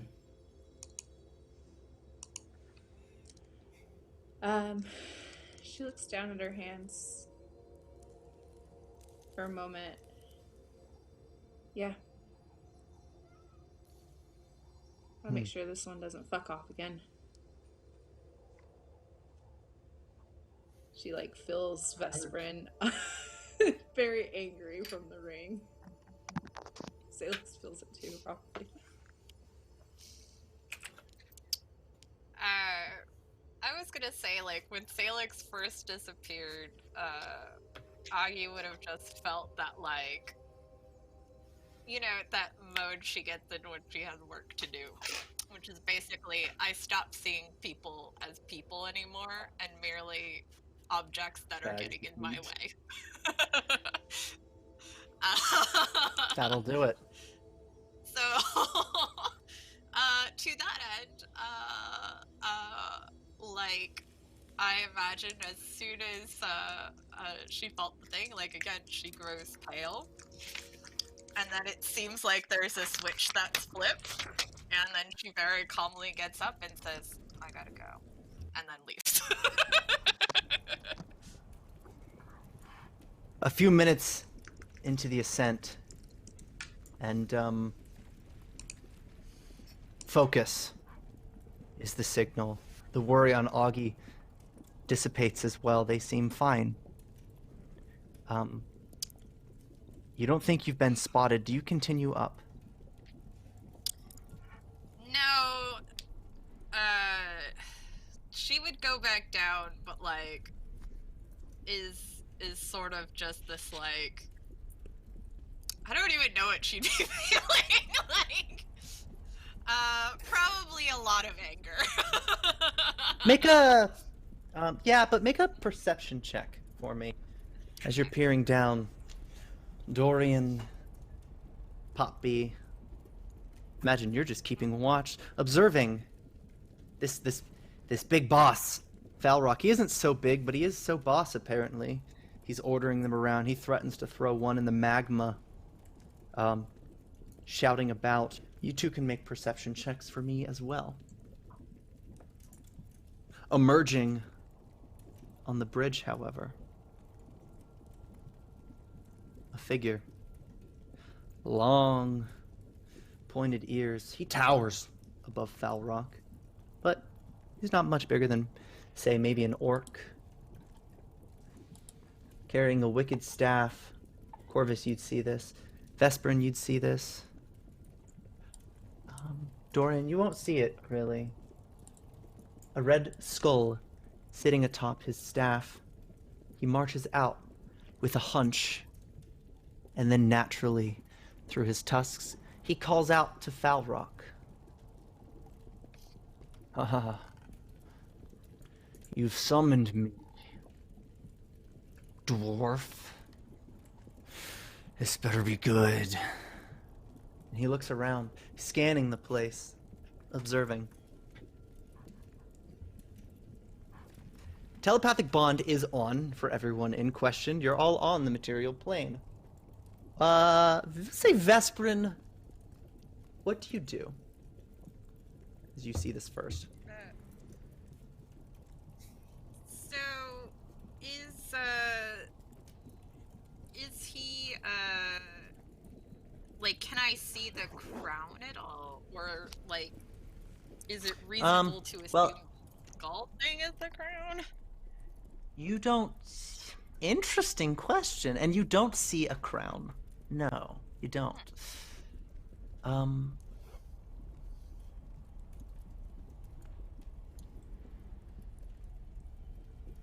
Quite interesting. And yes, Corvus, you do observe this. Dorian, Poppy, do you do anything?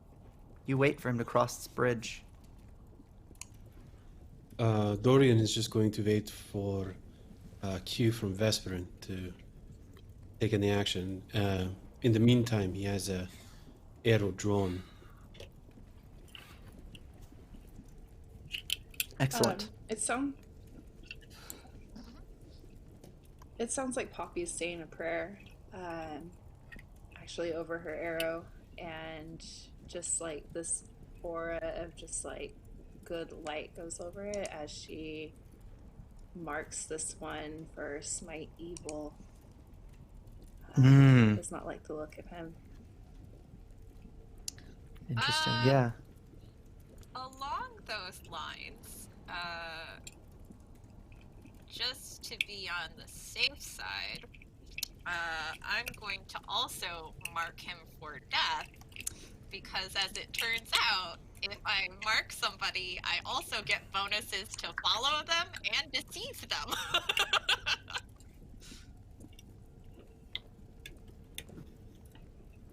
Rune, hundreds of miles away. How do you inform your party? So, I did an Arcana check to see if I could figure out what this beastie is. Do I get a sense of what this beastie is? I'll send you. Yeah, you did excellent for this type of beast. And you don't expect them typically to be that great a threat, necessarily. A threat perhaps to maybe some goblins, but what isn't by now,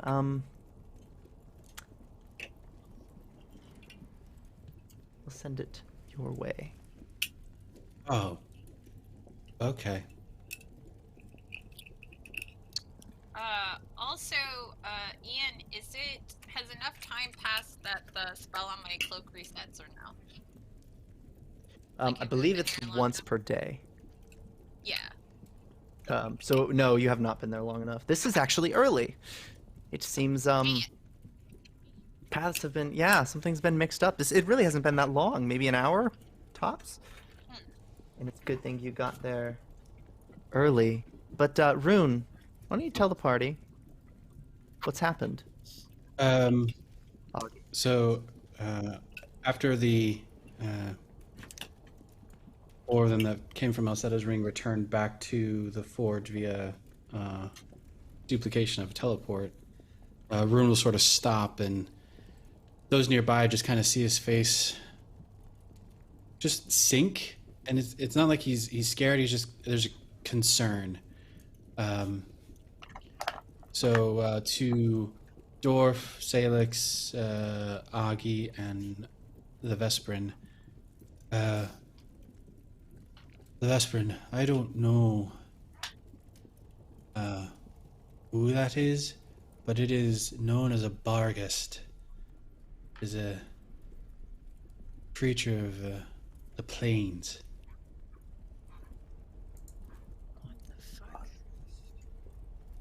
She'd look at Dorian and Poppy and be like, either you know of a thing called a August?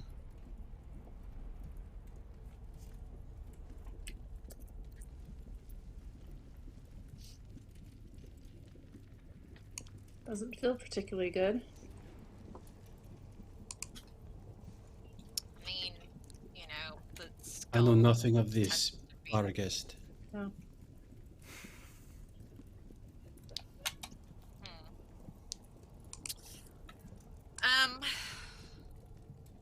I assume He you've seems seen important. everything,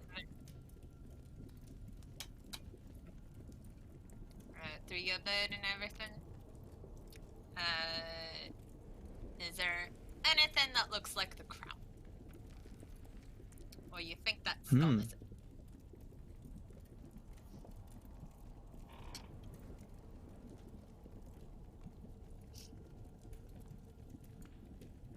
Interesting. What was the question? You can make a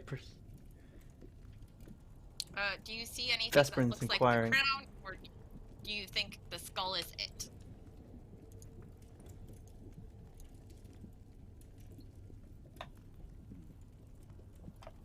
Corvus could make a perception check. As he walks over, Falrock is flanked by guards. The undead variety, of course, and this creature. He produces a crown. But he's not wearing it. He sets it on a crate right in the center. You wanted my crown.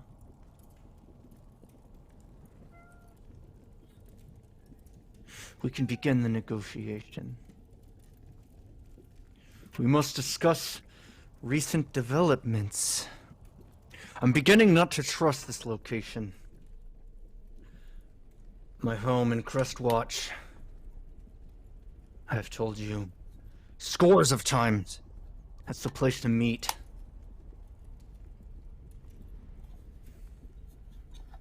Why here? Shalrock doesn't answer. Instead, he just circles around, observing him. This creature that towers over him. Creature evidently he gave the crown to. But yet the crown is sitting now on a crate. Right there in the center. Real quick, Rune, Sailix, Waldorff, what are you doing? You can tell time is of the essence here.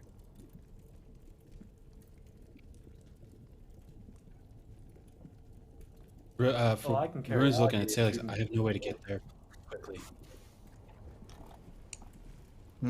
Well, I can carry Aghi if you can carry the dwarf. No, I'm afraid I can't do that. All right, I'll carry both of them. Would I know a shortcut by any chance? Even the shortest, a straight line is still quite a stretch. Ooh. And that's a long time to get there. I can make one of them fly, however.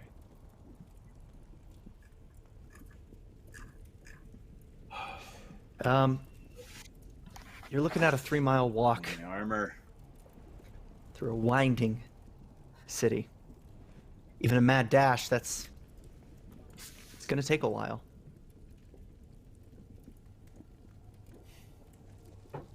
If you need them to buy I thought time, this was- now's the time to ask. I thought this was supposed to happen tomorrow. All of us did. So No. did I. You know how things in our line of work happen. All right. We can have we can create some chaos and I can try to steal it, but it's gotta be now. But it also seems like a trap. It smells like a trap. At the very least, that whatever that creature is, if that's Vishimrix, yeah, they don't seem too kindly. They'll likely run as soon if anything happens. And the Bargus asked the question, why here? I think because this is the easiest place to lay a trap might be why here. A trap for the Bargust. Interesting. No, a trap for us. Or for Vargas is the one Bargus. that did it. Valrock seems fine. Alright, alright. I'm gonna try to get in there, and then, and she'd look at Poppy and Dorian. If you can do a count, and then start raining L to, set some things up, it might be enough for me to grab it before everything comes after me. She'd look at the Ooh. the bird and be like, "Is it possible for me to get one of them haste?" Sorry, too far away. Fucking wizards. Now you might be silent to hear he's speaking again.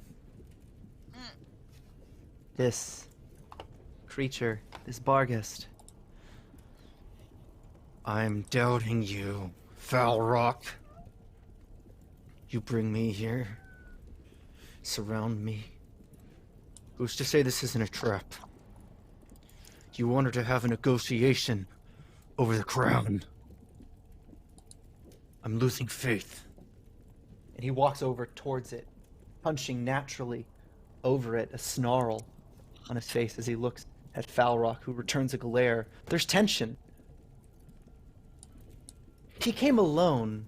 However, he seems quite confident in his abilities. Even these Ian? ghouls around as they look. Yeah. Is there a way that our archers can make it look like one of the ghouls shot Balrog? Or not Falrock, the big bad guy. That would be a masterful attack combined with a deception roll. You'd need to make sure that some of these creatures even have a weapon like that to begin with. Yeah.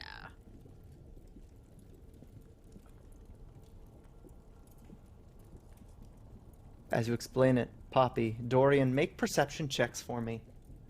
As you scan around, also Vesper, are you descending? You're quite a ways away. You would want to be close if you're responding in a Yeah. timely fashion. Yeah, I'm gonna try to start descending as stealthily as I can. And then when I Alright. get closer, I will use my invisibility dust. Dorian will that'll remind allow- the Vesperin. Once you go down there, we can't see you. We have no way of communicating. The bird.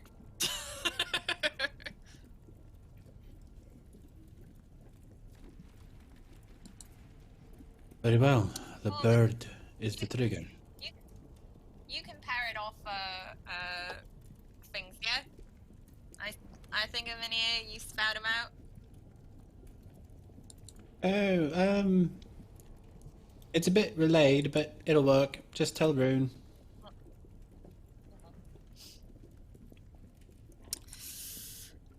You got a better idea, Archer. I'm all ears, but this is the only one I got right now. I was simply warning you of the danger that we are going into. If the bird is the trigger, so be it.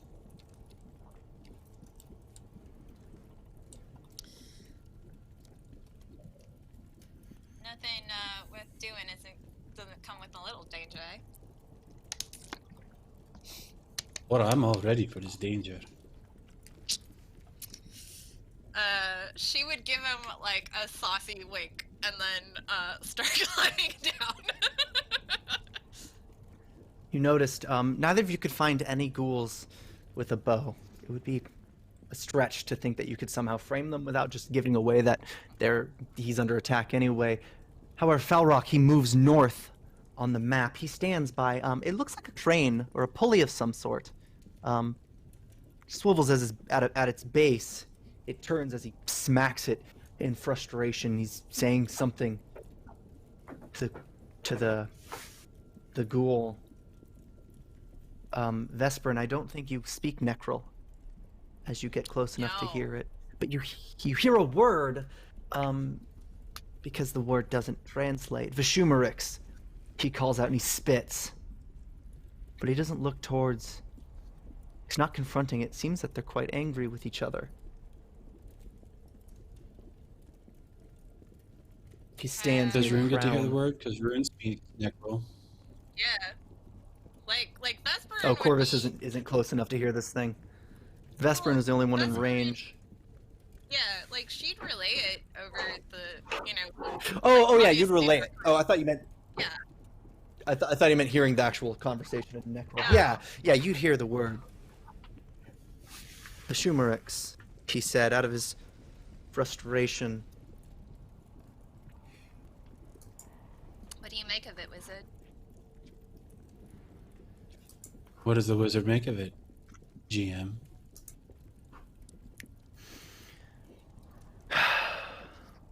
The Shumarix? You have no idea. It doesn't sound like a dwarven name. You've studied dwarven names, dwarven history. It makes no sense to you.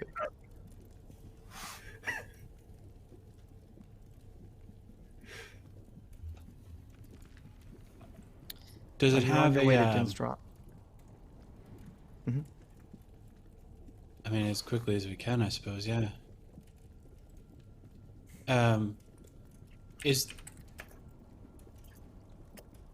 so they're addressing Vishumerix as a name. Is that correct? Yeah, he was referring to Vishumerix Okay. as he spat and as he left this argument. Okay. And Vespa would All say right. they're speaking Necrol, or, ghoul speak. Yeah.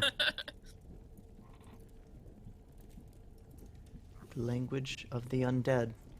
Now, are you lot headed there? Rune, Sailix, Waldorff, and Aghi. All right. Or I mean, Yeah, I'm just Sailix trying is to keep anyway. up. You're a ways out already. Wish I had Vesperin, you brought finally my made it with to the me. bottom. Take it you take perception to assurance. Oh yeah. And I am fucking using my invisibility dust when I'm on that ground. Right. Would I know this place? Where they are? No. Not well. Just a smelting facility. You know Vishumerix is not a name you've ever heard a dwarf to possess. It'd be a silly Doesn't make name any for a sense. dwarf, that's for sure.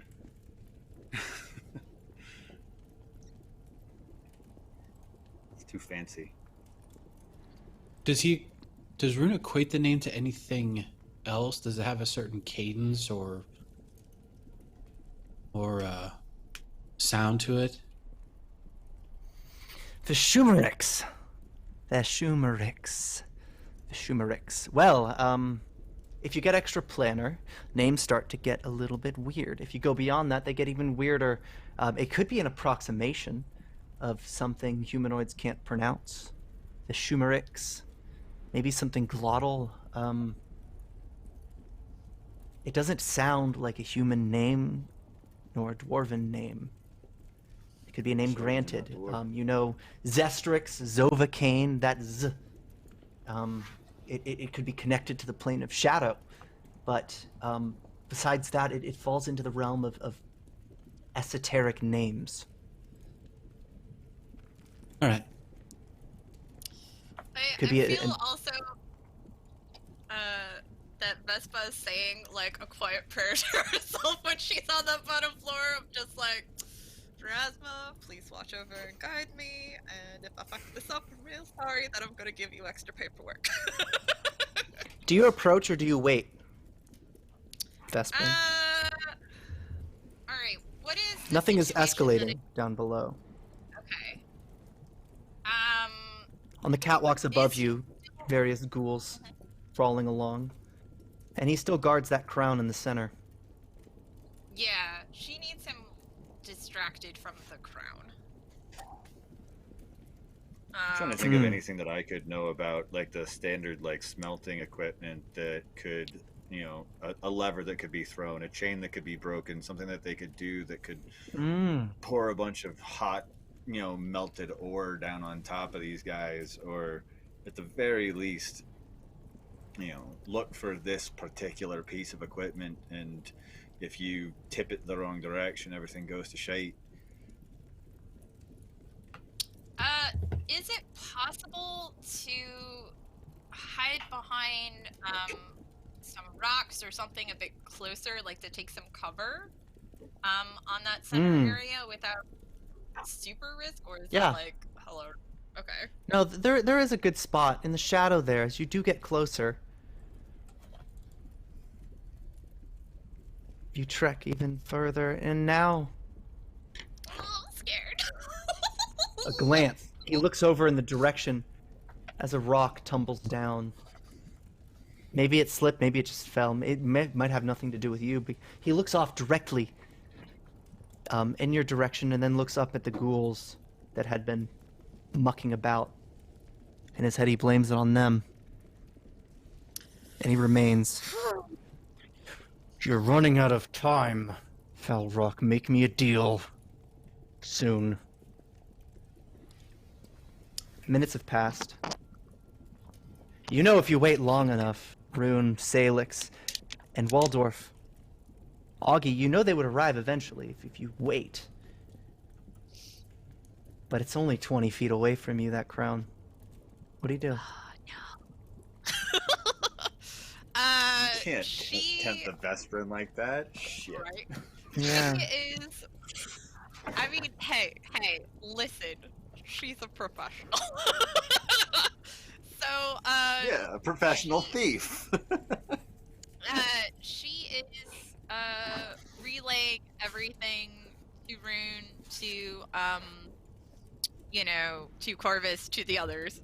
And, Yeah. she just say, like, if they make some fireworks, we could try to get right now. How far out are they? You'll be there in 5 minutes. At this pace that you're running. You could sprint if you'd like. Well, Sailix has got the boots of quickening, so he's already faster. Oh, you'll get there quick, actually. You're almost there.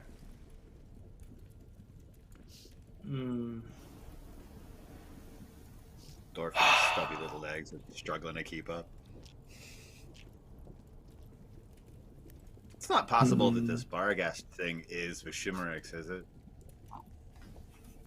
Seems possible. Well, I mean, not at this probable. point, everybody knows what Vespa's about. Like, there's no stopping her once she sets her mind on something. So She is flat out saying, make the call. Like, we can do this. I'm not pulling that trigger, but, all right. Well, Sailix is like coming up on Dinge drop. And he'll just kind of like, as he's like taking the last few steps there, he's like, "Well, wizard, now's the time." Time for what? So, Yeah, your day. she would, tell Dorian and Poppy to, make some noise, light some stuff up, so she can grab that thing. And, Ian, I want to be clear, like, she's running to grab it, and all of my thievery bonuses for that. I am invisible, all the stealth, but, like, as soon as something blows up or something happens, zoom. All right. As this happens, we will say, Sailix, you are at the edge of Din's drop, looking down. This thing is far off in the distance. It would take you a while to get there in a free fall, which I trust you could probably make. Waldorff, Rune, Aghi, you're a ways behind. You're a few minutes out still. However, Dorian, Poppy, you're told to make the call. Pull the trigger. You trust Vesperin is somewhere nearby. And Falrock is turning around to speak with presumably Vishumerix. He calls him as such, as they speak now in Necrol. Vishumerix, you hear. Does Dorian hear them speaking in Necrol? You are over 100 feet away. Alright, so no then. It would be a mumble. Yeah, but you do speak Necrol. He does, Right. yeah. Speaking so about did the crown. Vesperin... Erasmus tits. What are they speaking about? Do you hear something about the crown? That's all you can get. The rest is a murmur. But it's that whispery, that sharp sound in the word that catches it. They're talking about the crown. He calls him Vishumerix. Or at least utters the name, but they approach it. It seems like they're making a deal. finally coming to Is this. he But interested Dorian in- Poppy. So Dorian doing his best to quickly assess. Is Falrock addressing the Barghest as Vishumrix, or are they both simply saying the name Vishumrix as something else? Now, Poppy, we'll give you a chance to prevent this. Poppy, you were given the signal to create a diversion. Yeah, I mean, I was You were just gonna knocked say, and if ready to Vesper go. Told them the count. She is gonna fire. Dorian, you can make a reflex save to prevent that. Yes. Prevent that fire, if you will. Otherwise, that arrow's Yeah, loose. she's I imbued mean, the arrow with like Ultimately, positive. Dorian has no reason to stop it. It's just something he thinks there is already a plan in place, and Right. yeah. No, he'll fire too. I mean, we've seen what And where do you happens both aim? when Poppy prays to Aerosol before she fires an arrow. I True forgot. that. Vesperin would have relayed roughly what part of the platform she was on, so you don't blow up the stuff. They know. But do you aim for an explosive barrel, or you aim for something off in the distance they could investigate? You tipping them off on a full attack? Where do you guys want to fire? Both of you. Where is the Poppy fire? She's actually firing at the Shumrix, or whoever that creature is, the tall one. She's marked him for smite. Barghest. The Barghest, yeah. Dorian will follow in suit. He will immediately adjust his. He'll adjust his shot to follow hers. Oh, excellent. 2 attack rolls coming through. That will put us at initiative. My armor. I knew I should have grabbed my armor. God, Told you, always Damn it. grab it. Dorian, go ahead and make that attack. I'll get Poppy's. we were just going to the pretty place.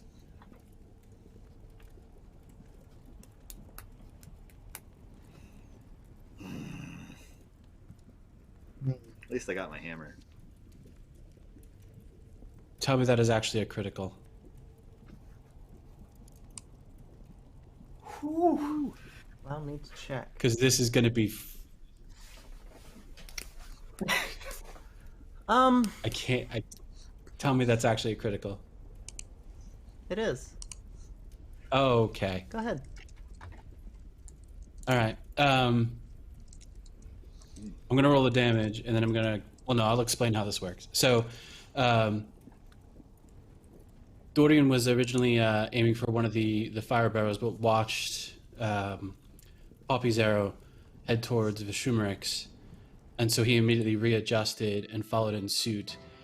His arrow rockets out from his bow. It curves actually down the pit itself, as if riding along the wall of the rock, and pieces of debris just begin dragging along with the arrow, as if the arrow is just sort of pulling random bits of rock and debris from around and starts swirling around the arrow itself. As it hits down into the pit area, it curves straight on towards the intended target. More debris coming in before slamming into the Barghest with a grand total of 28d6. Oh my god! As 2 telekinetic projectile spells slam into it with the arrow. 5, 6, 7, 8, 9, 10. I can roll 10. it. It's not a problem. All right. That'd be great. It's far more than that anyway. That's a lot. So there's one.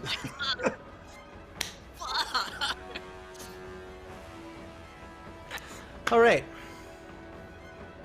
Wait, there's more. Mm-hmm. Oh, but wait, there's more. And then the last bit of the telekinetic projectile damage. Okay, so just And then the arrow itself. 63, Holy heck! 70, 80, 90, 110, 120, 130, 131. 139 points of damage. Blown through, an arm is ripped off. It breaks the buckle that holds his shoulder blade, a bare exposed chest, and an explosion of fire. He shrieks in absolute pain. This isn't a distraction. This is an attack. He backs up in fear, grips his staff tightly. He looks at Falrock. You betrayed me. Take my crown. I'll be at Crestwatch when you want to settle this. And he activates the staff, opening a portal. He disappears in it, leaving just a smear of blood behind. With it, he's gone. Vesperin, you're first on initiative. What do you do? I'm grabbing that fucking crown! All right. You jump up.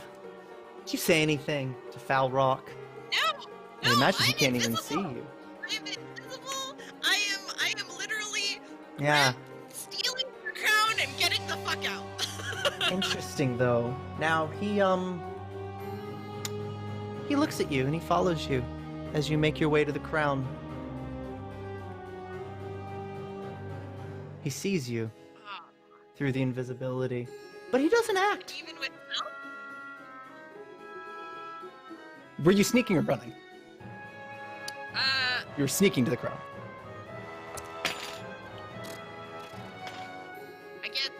Yeah, no. Okay, so. So he's just watching her. Well, I don't know. It's quite quick. It only takes you a second and a half to get there, and when Yeah. you grab the crown, Yeah. make a will save for me. Oh god. I'm so fucked.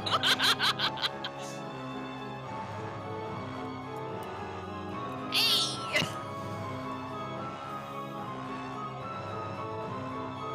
What if I told you you've missed it by one? Can I spend a hero point to bump it up? Point that shit, dude. Like, You could spend a hero point to re-roll it. I can't. That's not gonna happen. I'm not gonna roll. Like,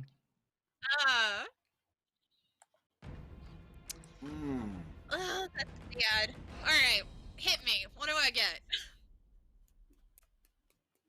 The crown doesn't move. Suddenly, a sheen washes over you.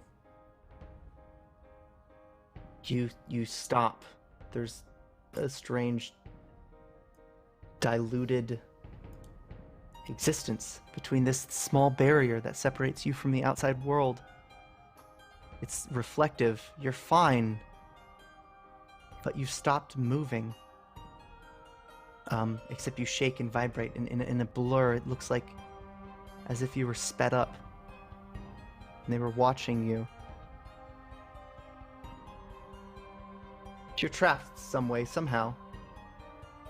I'll explain on your turn. Next. Okay. The crown is between your hands. Dorian, you see this.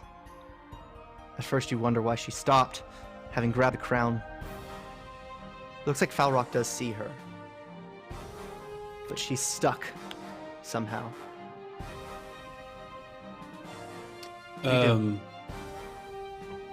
Shooting at Falrock. Alright. Taking all 3 actions to do Eldritch Arrow, for a single use of telekinetic projectile with the arrow itself.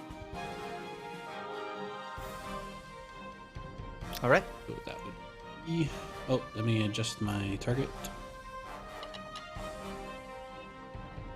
Dorian's last name is Barton. I don't know why it rolled twice. The first number is fine. Yeah, that is curious. It has you with 2 targets, but yeah, the first one hits for sure. Okay. Can roll damage. Cease. There's the... You only see telekinetic Vesper projectile now damage. because of the sheen over. Oh, It's fine. I'll clear your only target. the first eye, not the second one. Right. Cleared. Now, okay, the damage has been registered as rolled. That would be your turn, right?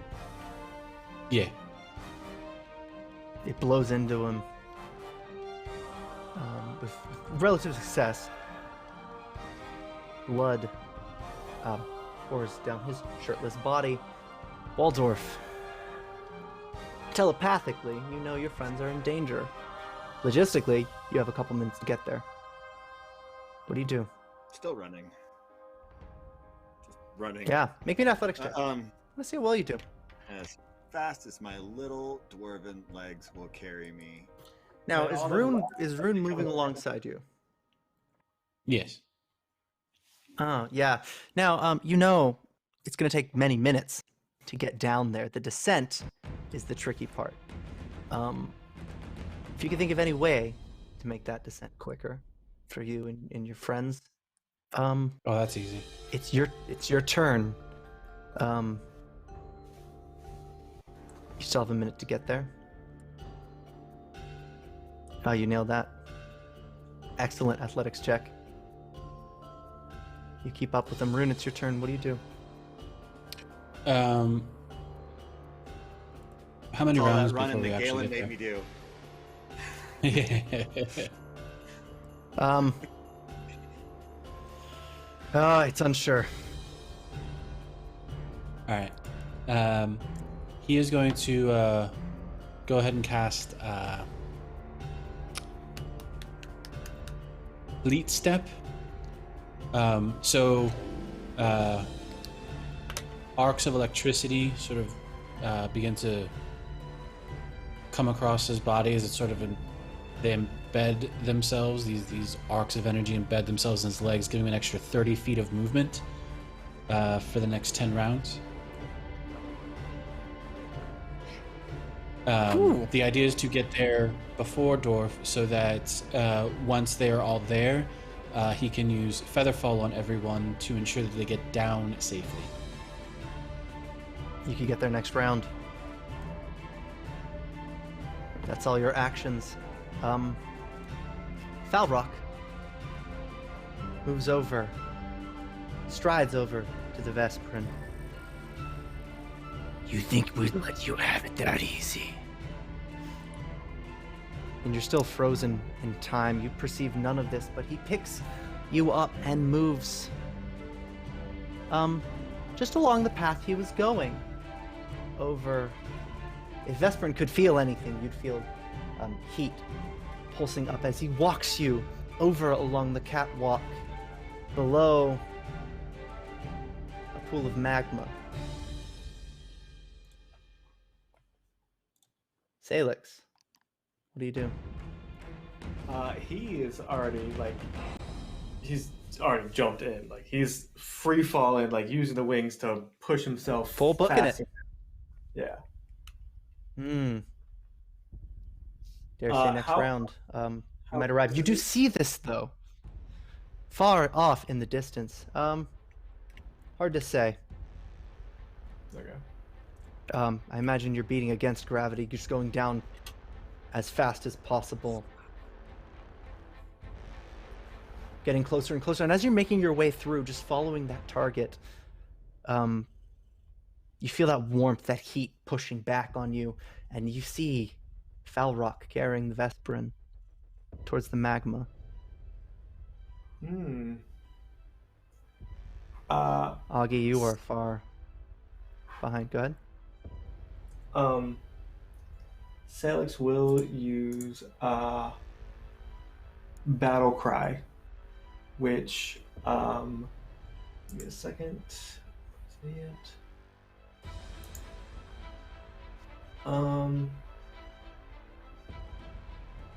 So I get a chance to demoralize as a free action for observe foes.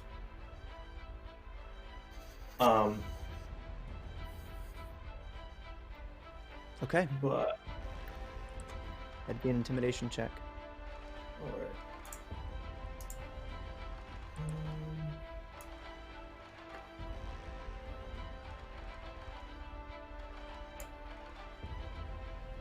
Not roll.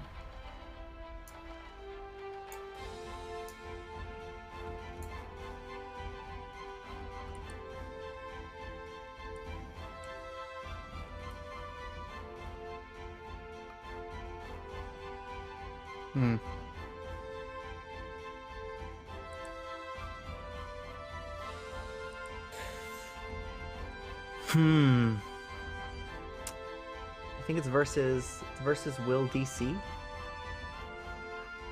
It's a Yes. success. He's demoralized. Yeah. Okay. He looks up at you. So What does he see? the battle cry isn't essentially a battle cry itself.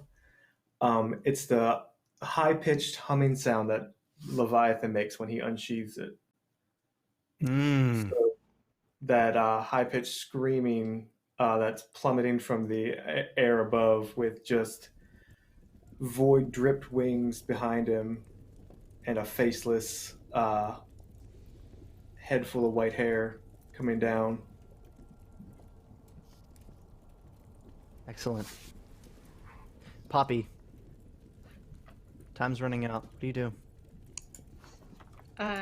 She will also fire at Falrock, but she's gonna loose one arrow and then try and get down closer to where Vesperin is.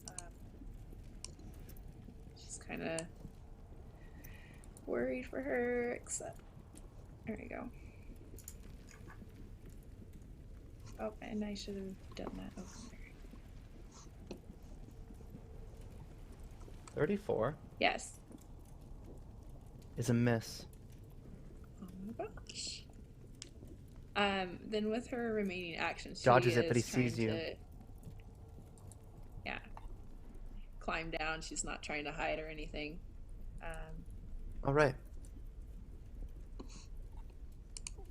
Excellent. You make the descent. Vesperin, Yes. you're witnessing an aggressive passage of time. Everything looked frozen to you. The only action you can take is to recall knowledge. You're given a lot of time to think. Things move so slowly, and you get no opportunity to act upon anything. You feel like you've been trapped in this mental prison. It feels like decades.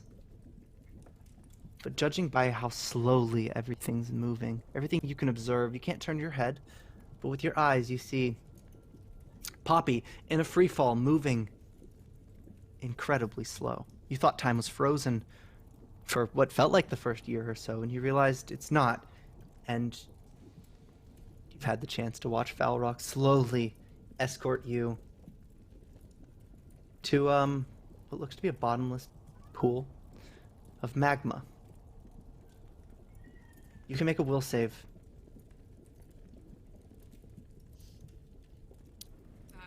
Yeah, because if she has years, like, Years. she is thinking about all of, like, in detail, all the ways to get the fuck out of this.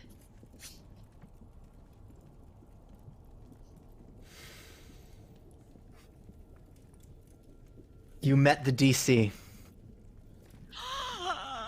It dissolves. Somehow you've broken through and the sheen dissolves. You're invisible again. You've made no hostile action. Actually, rather, the duration is worn off anyway. Very short into this. You are grabbed currently, and it looks like he's trying to throw you in. You can make an athletics check to break free. Or do whatever else you like. You have 2 actions left. Can I do acrobatics? Sure.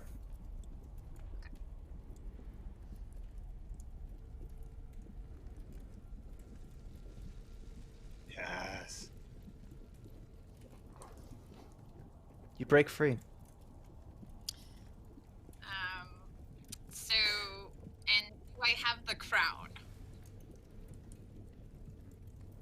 You don't. It's behind him. You were touching it, but your Is it back hands were still in that position when you. Yeah, it hasn't moved. It's still on that crate. Can I try to kick him into the lava? That would be an Pulling a athletics dwarf, I check. see. It's 2 actions. You have to grab him and then throw him in, though. So you won't be able to do it this turn. You can grab him, take control of the grapple, if you'd like. Okay. Copycat. I will attempt that.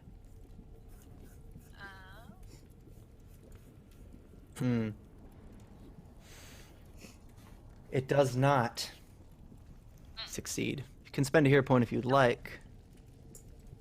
Lest you... No. Is that all my actions, or can I 1, back up? 2. It is all your actions. Cool. Dorian. It's your turn. What do you do?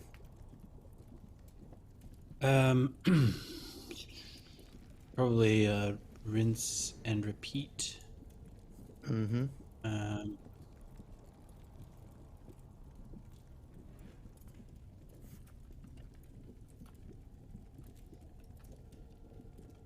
Yeah.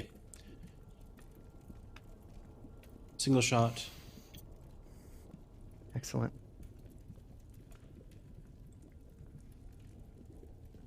It's a hit. It is a hit. Arrow damage and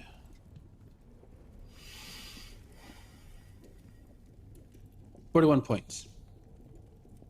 Excellent. Blasts into him. You see Vesperin has broken free of his grasp, and this prison that she was in, whatever it was. Waldorff, you feel good. You're already at your prime, so there's not much to be said about that, but you feel good. It's a shame you're in the very back of this cavalry charge to save your friends, but make an athletics check for me. It's alright, I'm used to bringing up the rear. Somebody's got to watch their backs. No, that's not what I meant to do. That didn't roll, did it? Alright, cool.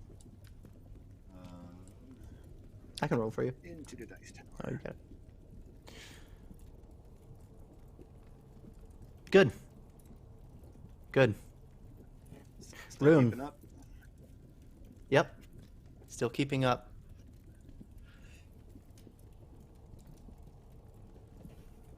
So what does Rune see?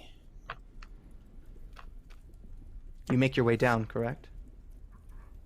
Well, caught up to he's waiting for Sailix? Dorf to make sure that both he and Dorf are in the feather fall when we go over. All right. Far off So in at the least from distance, up it's here, hard what to does he make it out. All right. Calamity. Ghouls seem to be moving up to the north side of the chamber. You can make out figures fighting, but you don't know who. Chaos. Telepathically, Vesperin had been incoherent. It came out as garbled noise for just seconds, and it's returned. You understand that she's down fighting Falrock. And now you can identify it. You know where she is, and you wait for Dorf. He will be, he'll be finishing off a spell, but I'll wait for the description when Dorf arrives. Excellent. Falrock is still before you, Vesperin.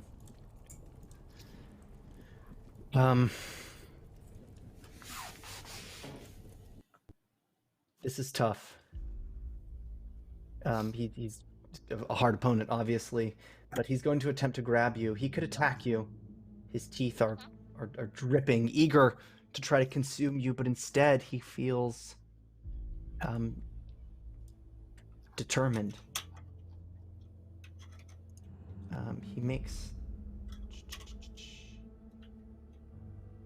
He'll make an athletic check. It's plus 24.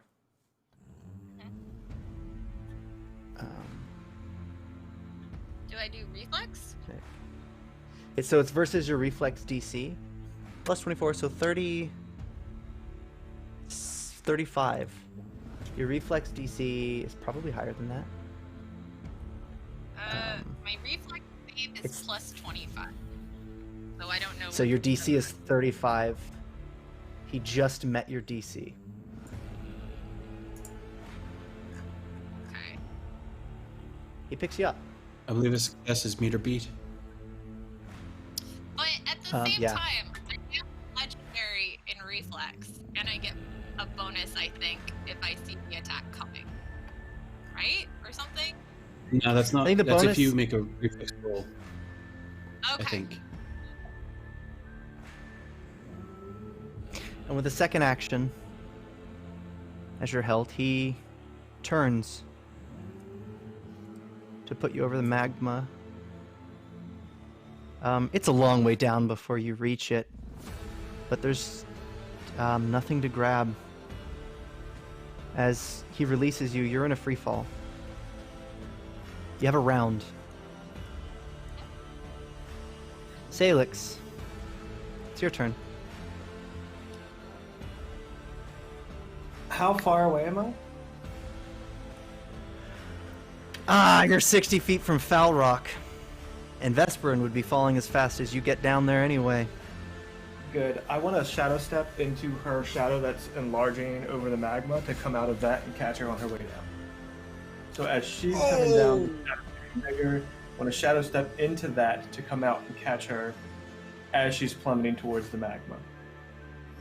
I can do it within 120 feet. So I should be within range.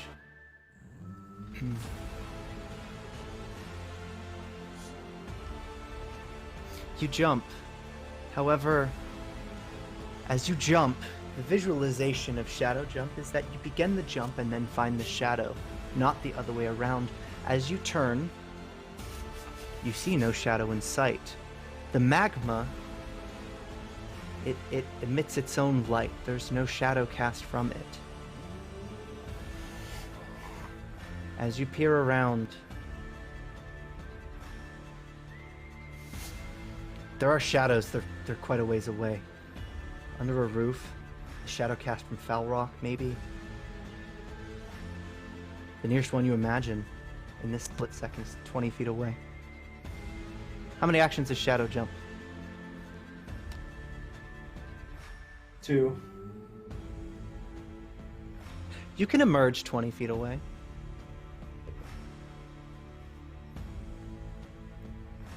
I mean, yeah, he's gonna do it. Keep chasing after her. Sailix, you reappear. You only have a couple seconds. Barely a full action, if you're lucky. It's a movement, but it's also a reflex save. Roll it into the tower.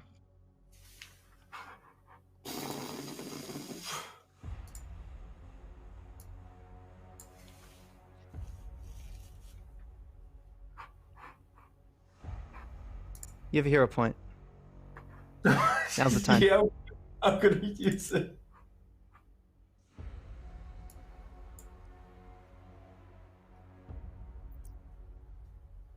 All right, this was your first roll. Was a 3 for a total of 25. Your second roll was a 1. I mean, if the chat would just like to help me out. Hey, if I was still allowed to give you one, I would have. I'm a player now, man.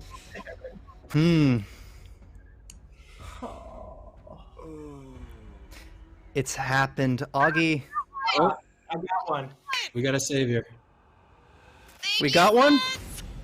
Yeah. Oh! Okay. Okay. Sailix. All right, okay. Sailix, make a reflex save.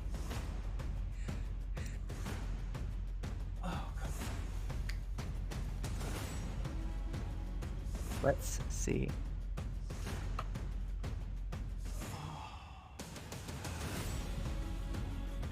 I can't look.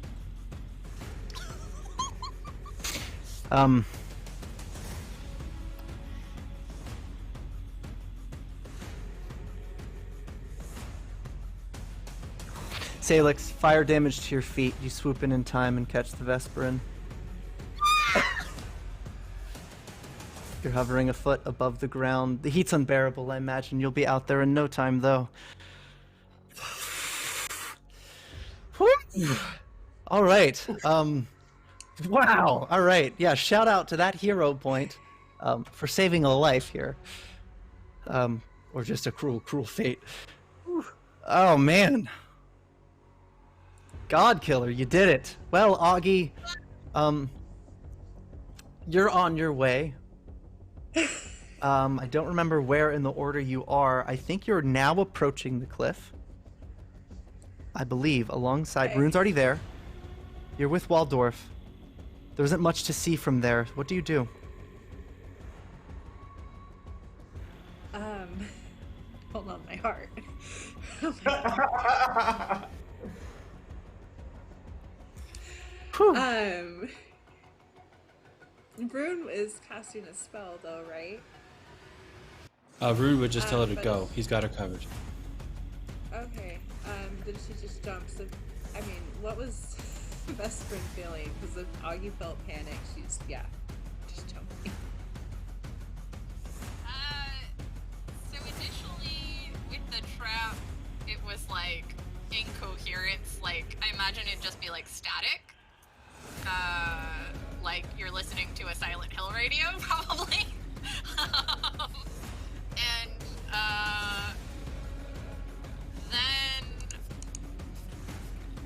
I guess like when she's like, it's just kind of like then when she was falling, she was just doing a lot of math. So she seems okay. But, you know, now Right. she's in Sailor form, so she's very happy. Aw. Yeah, but the static would be enough. Yeah, Augie jumps and Rune says it's fine, so. Yep. In a free fall. How about Poppy?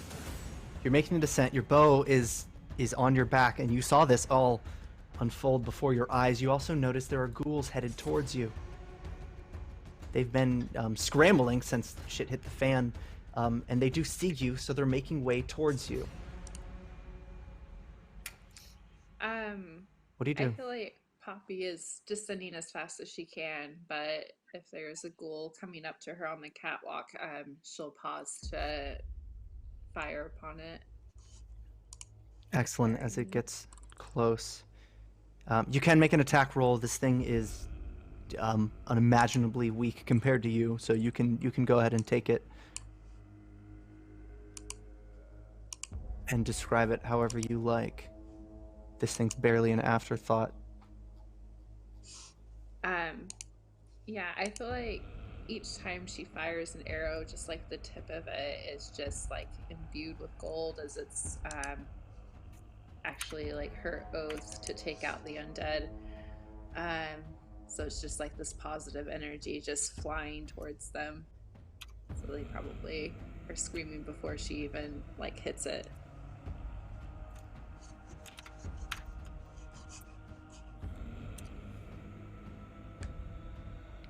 Excellent. And where are you headed?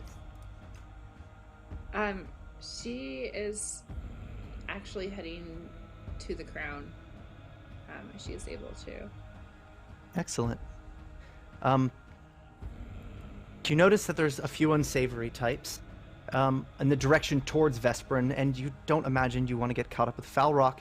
There is a shortcut, however. It's a direct line if you walk along the beam supporting this pile here. All it is an acrobatics check. Yeah. Go ahead and roll that. Otherwise, Vesperin, it's your turn.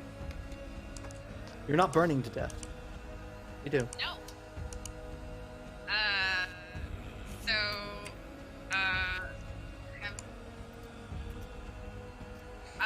I think since I'm still being carried by Sailix over the lava, I'm going to look at Falrock and spend my actions marking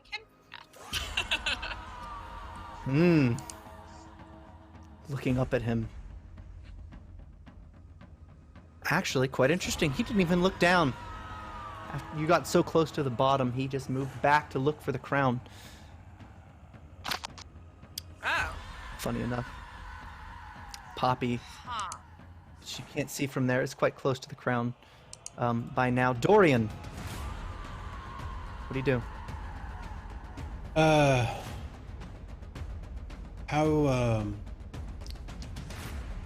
the ghoulies after Poppy? Some of them, yeah, but it looked like she had no issue taking them out as they come, at least not until, I mean, maybe enough could pile on, and they seem to be sort of coming out of the woodwork all over the place, like termites up in the old estate. Good enough for him.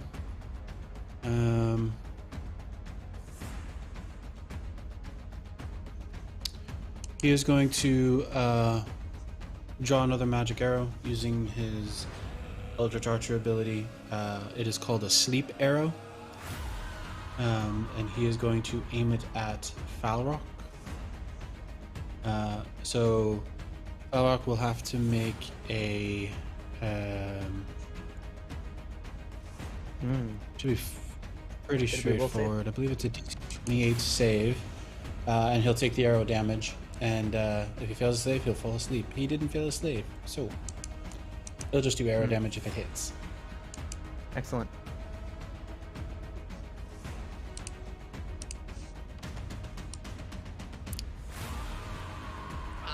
It hits. Almost a 20. Yeah. Watching it roll along. He seems quite upset. He looks up in the direction that the arrow hit and points to it, and you see these ghasts and ghouls descending downwards, coming out of all the little nooks and crannies along this mine shaft, and then some of them just start turning towards you. Dorian. I've got 2 shots left. I'll go ahead and pick off those ghoulies. All right, that'll buy you time. You can make attack rolls to ensure you don't get a critical failure, but yep. Oh yeah.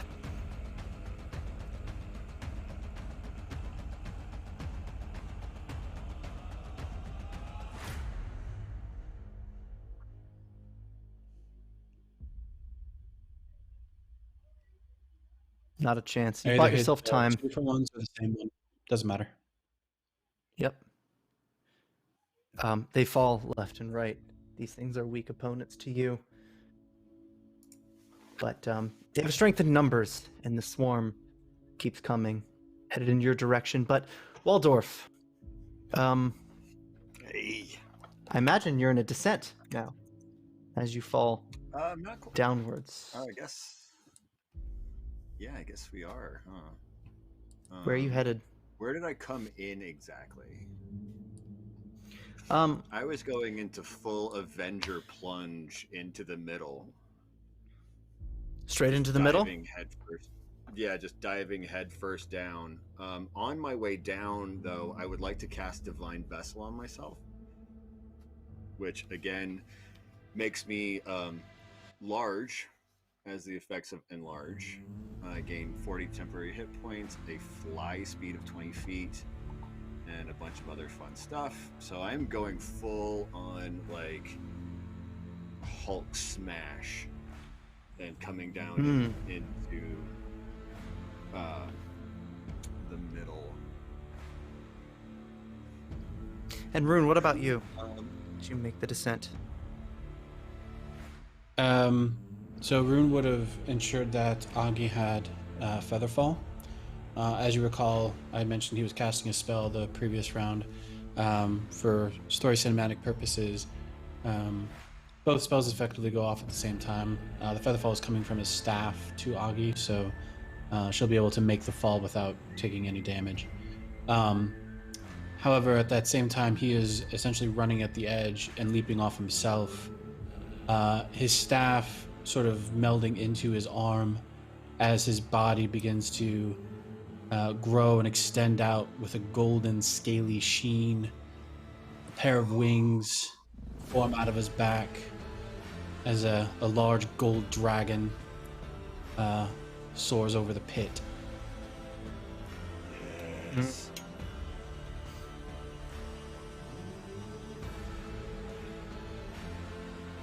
Emerging. You lot recognize that by now. Rune Ravenswood. In a glorious form. He would cast a shadow in here if the shadows weren't upside down. Aghi, you notice there is a great battle to be had down at the bottom. But you fight numbers. That's what you're good for. There's a swarm headed up towards a friend. At least someone on your side. One by one, he pokes his head out to hit these ghouls in the head, and they come tumbling down until they immediately evaporate inside of the magma. But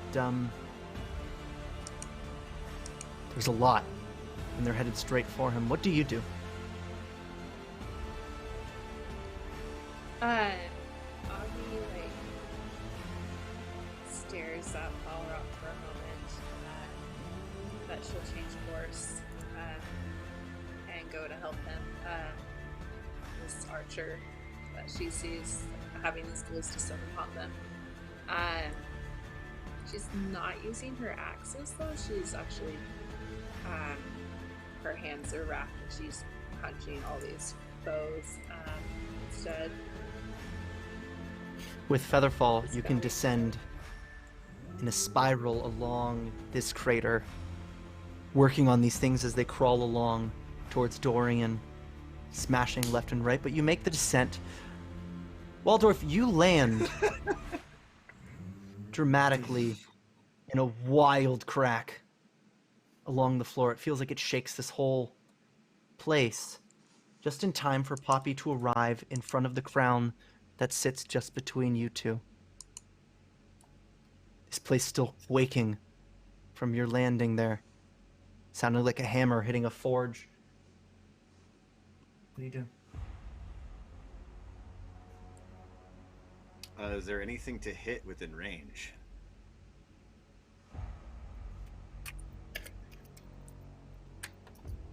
Hulk smash. There's a few baddies. Yeah. The crown is in front of you. Looks like the crown of Sagarak. However, some ghouls are turning around and headed your way. I'm not worried about the crown. As a matter of fact, I think Dorf would be a little afraid to pick it up himself.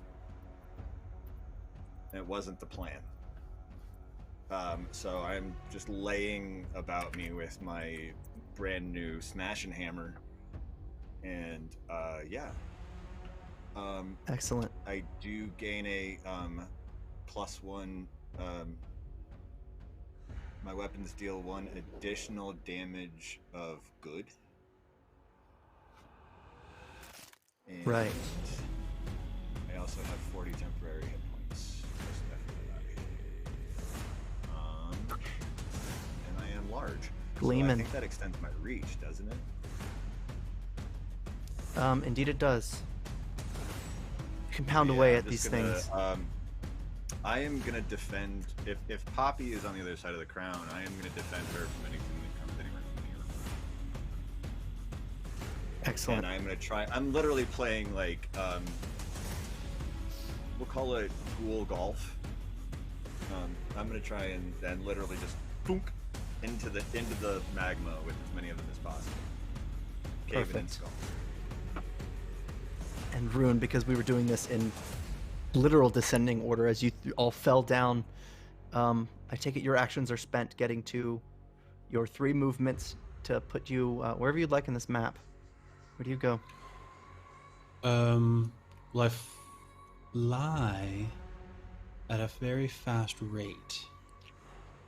I might get down soon. That'll give you 2 other actions. Yep. Yeah. To Falrock, is it?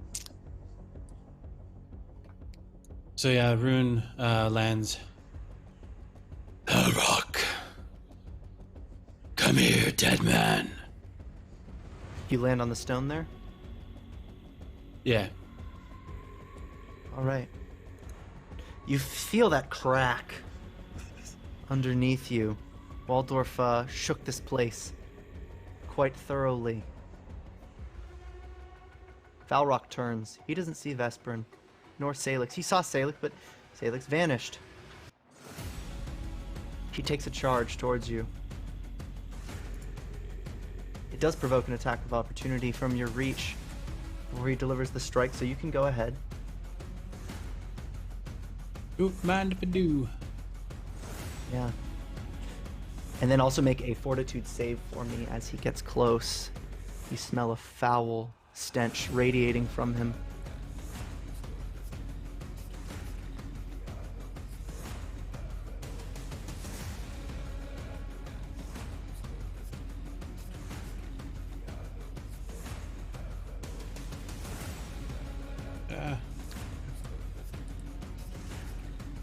Can't choose Rune.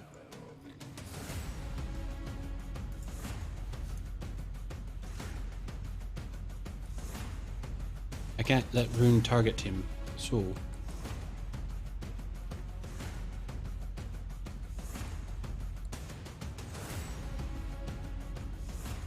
$34 to hit. 34 for the attack. It is a miss. Alright. You expected fists, but he bites you. Sinks his teeth into your draconic arm.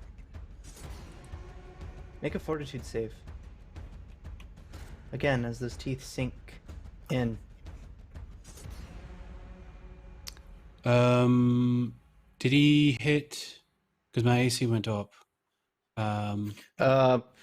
Does 47 hit? 32? Oh, yeah, sorry. I missed the 47. Yeah. Yeah. A critical hit. A fortitude save. As you feel that cold sink in from his bite. Oh, well done. Look at you. That's a good roll. No disease on this day, but out of frustration, he'll bat at you with his claw as he rips his teeth out. 47 again. But again, that sinking, toxic feeling coming from his claws. We will do the damage for that original attack. Plus this claw attack, which was also a critical hit. And then another fortitude save. Should you succeed critically, you wouldn't have to worry about making these saves again. But go ahead and roll it, but that is his actions.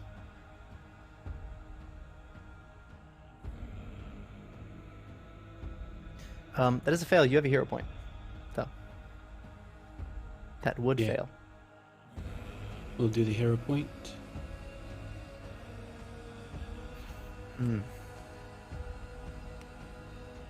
Oh, it's worse. Oh, Oh, That's his life. No. Sailix, God! your feet are on fire. You saved the Vespern. How far is it to get back up to Foul Rock and then? 60 feet total. 40 feet up, and then you got to move over and across. All right. He'll do that. Setting the Vesprin down.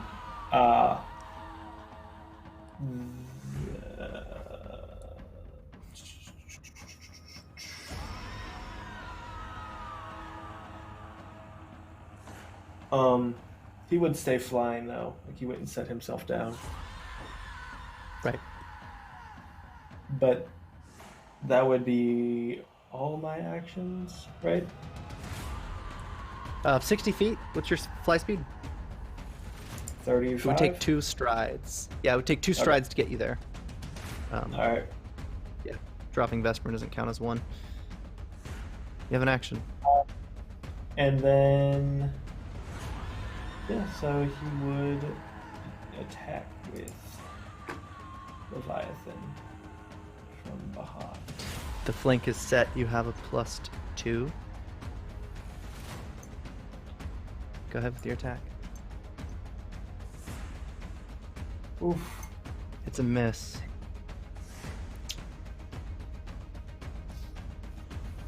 Aghi. And with it, I imagine you make your way over, and when you stop in that opening, that section, you come eye level with Deadmouth. That ghoul, you watched him die. And he looks at you in horror before he scampers away down the tunnel. Dorian, however, is still in trouble.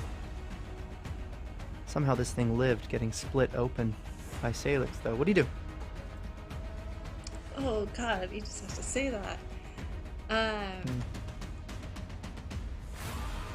She's fast enough, she could go get him real quick.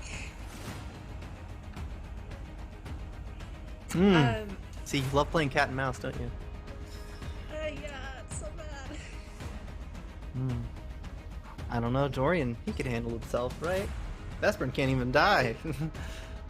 Yeah, what about this guy go? Why can't he die? See, that's what she's wondering. You're trying to help them solve this problem. Yeah. Yeah, she'll go after him. Got him. All right. Shrugging it off. Chasing Deadmouth. Now. Synthetic. Dorian, you do see that. Poppy! The crown is right before you. You saw what happened to the Vesperin when she tried to touch it. What do you do? Oh, also Rune is there. Everyone's sort of arrived. You see these ghouls crawling up towards you. They're covering this rock. Yeah, she doesn't know that Rune can turn into a dragon, I assume. So there's just a dragon here. He looks friendly. Yeah. You did talk with Rune's accent. This is true. Now you're swarmed. These things are coming all over along these these beams. They're crawling over, climbing around. And they said that It's the playground to crown them. can control the undead. Hmm. She will say a prayer, touching her medallion, and we'll try and take the crown.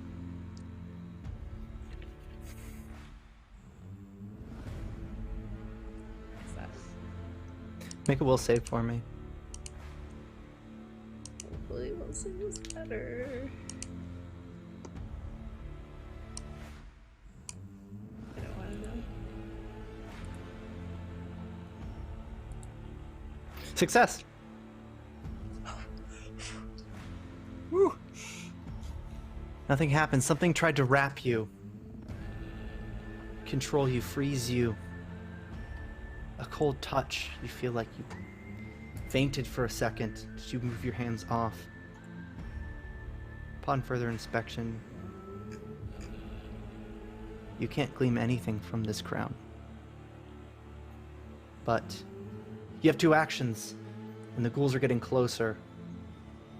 Waldorff is doing a good job keeping them off you. However, they're coming in by the dozen now as they climb up. Two actions. What do you do? She's gonna focus on the crown and just like look up and say stop.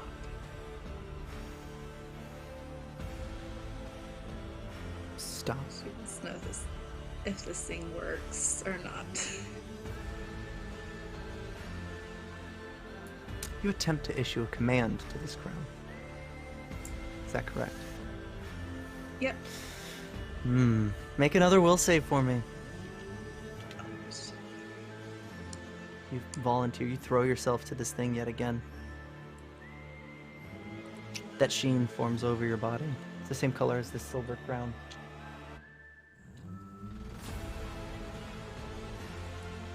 You're stuck in time. Everything stops. Now you maybe have an idea of what happened to the Vesperin. Speaking of the Vesperin, it's your turn. What do you do? I'm going to attempt to assassinate Balrog.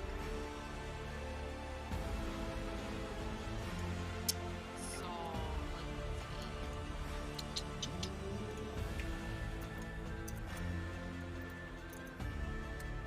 there it is.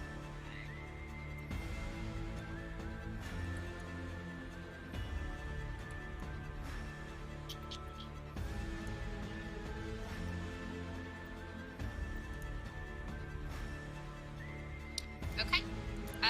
So since it hits, some exciting things happen. I'm sad that's not a critical though.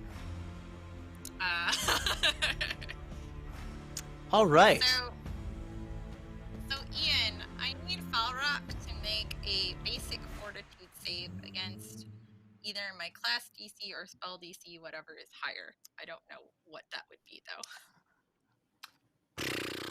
Hard to say. We'll make the save first because we might just know from the get-go. Yeah, no way your DC is lower than that because it's based on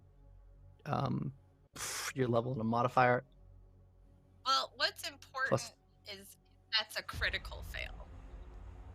All right. So your class DC.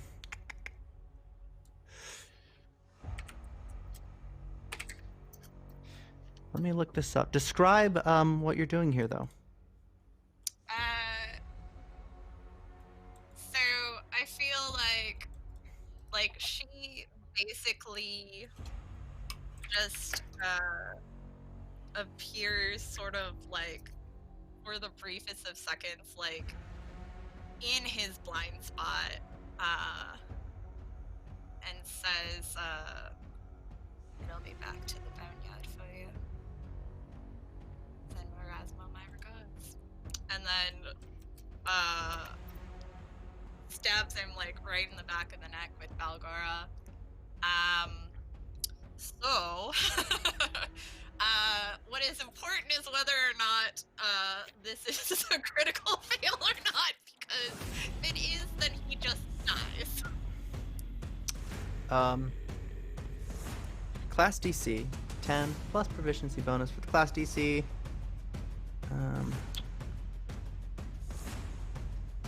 I think it's a regular fail, but not a critical fail. I could not imagine your class DC being 39. For example, Rune, what is your class DC? 33. 33, yeah. Doubt it to be 39. Your expert proficiency.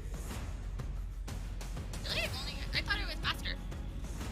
14. It increases to master at level 19 for your class DC. Oh, okay. Alright, then I get to roll a lot of dice. Oh no. Oh wait, I forgot. I wasn't applying the +2 for flanking. So is that a critical?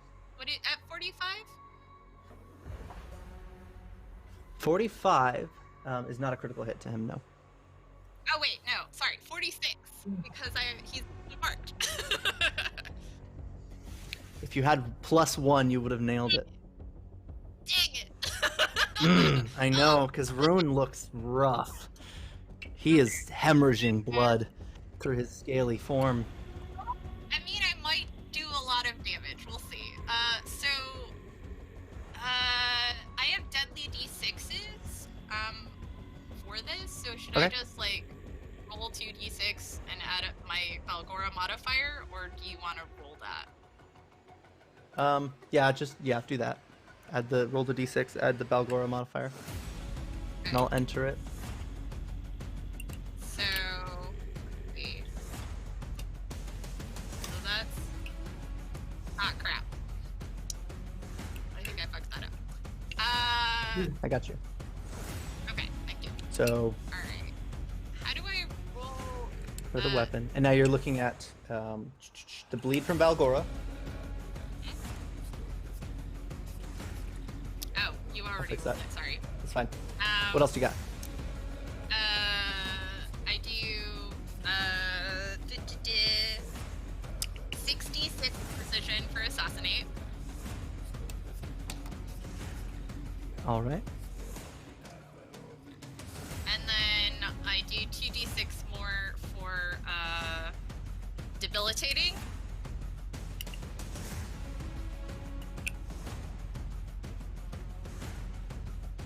All right. And also a sneak attack. For your 3d6, I believe.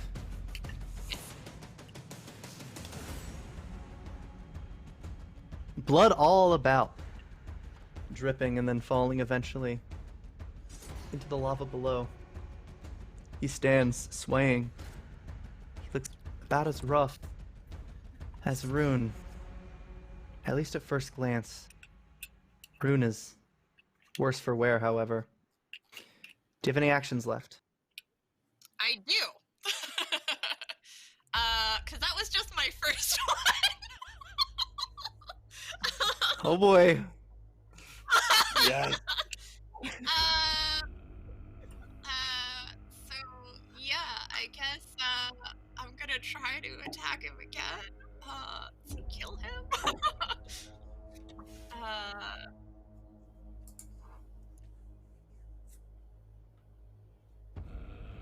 That's a hit.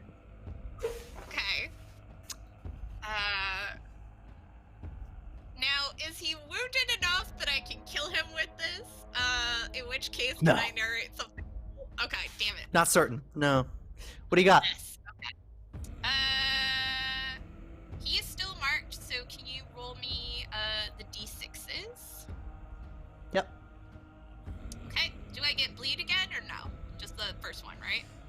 No, yeah, because the bleed will override itself, so the bleed is not, because it's persistent. I do get sneak attack though because he is flat-footed, right? Yes. Awesome. And it's another hit, so another debilitating strike. What do you choose for that? Yeah, I think I want to stick with, actually, I'm gonna do the one that impairs his movement. All right, cool. He's slowed now. Bleed. Sneak attack. Yeah. Yep. And then,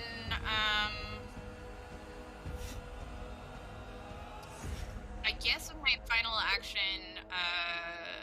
can I, ready an action to, basically, like, watch, Sailix back, and, you know, everybody else for that matter, I guess. Yep. Okay. Yeah, so I will do that then, because I don't want to be able to hit with my last attack. Dorian. This action has consequences. You saw Aghi was moving to protect you, cover your flank, and suddenly she's caught up chasing one of those ghouls. You could try to make an attack, but you're being stormed right now. You don't know if you have even enough time to knock and loose before some of these creatures can pounce on you. It seems like Falrock is a shot away from death, but You're not sure. What do you do? Dorian looks at the swarm coming at him and he just smiles. Looks down at Falrock, knocks an arrow, and will fire upon the creature. Eldritch arrow, so using all 3 attacks to imbue it with telekinetic projectile.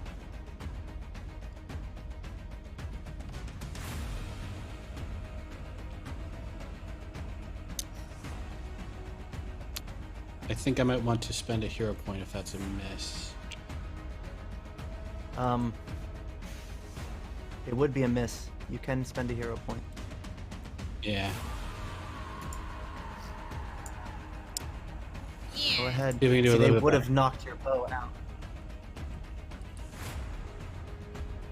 No, not much better. With my ready action, is it possible to send Valgora to pick off some of the dudes off of Dorian's back? 2, 4, 6, 8. It's like 10 range increments, so it would be hitting a Okay. ridiculous penalty as your 3rd attack.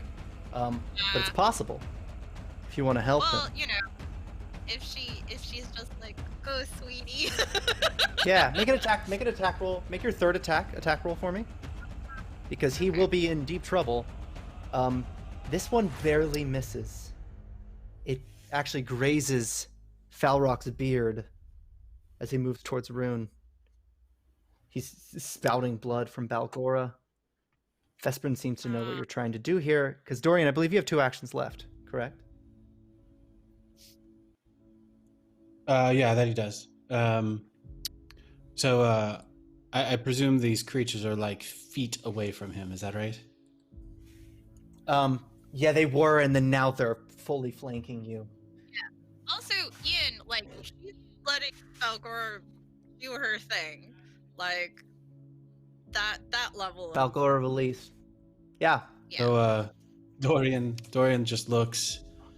I hate to break it to all of you, but it's time for me to get out of here. As he goes into mist form and sinks down into the through the cracks of the wood. 1 action, 2 actions? Yeah. That is a 1 action. As he just he's gaseous form now. He just sort of floats away. So you have a move left, and so you take it to move away. Yep. It basically just float Balgora. downward. Balgora makes it the killing floor.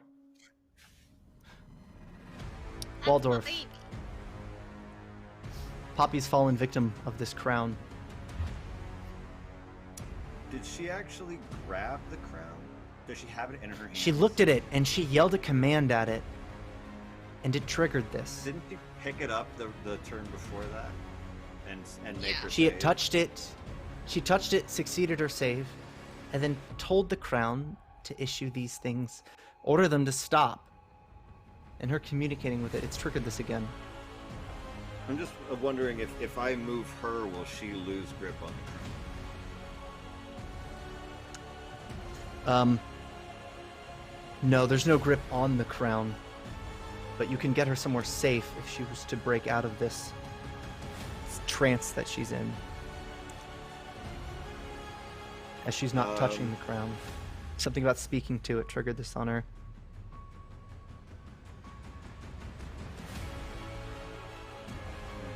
Because Falrock could move Vesperin while she was in that state. Yeah. Yep. He just picked So her up, kinda like, frozen. gosh, that's tough. I almost want to like Yeah. see if I can get the crown like on Poppy's arm somehow, and then like pick her up and fly 20 feet up in the air.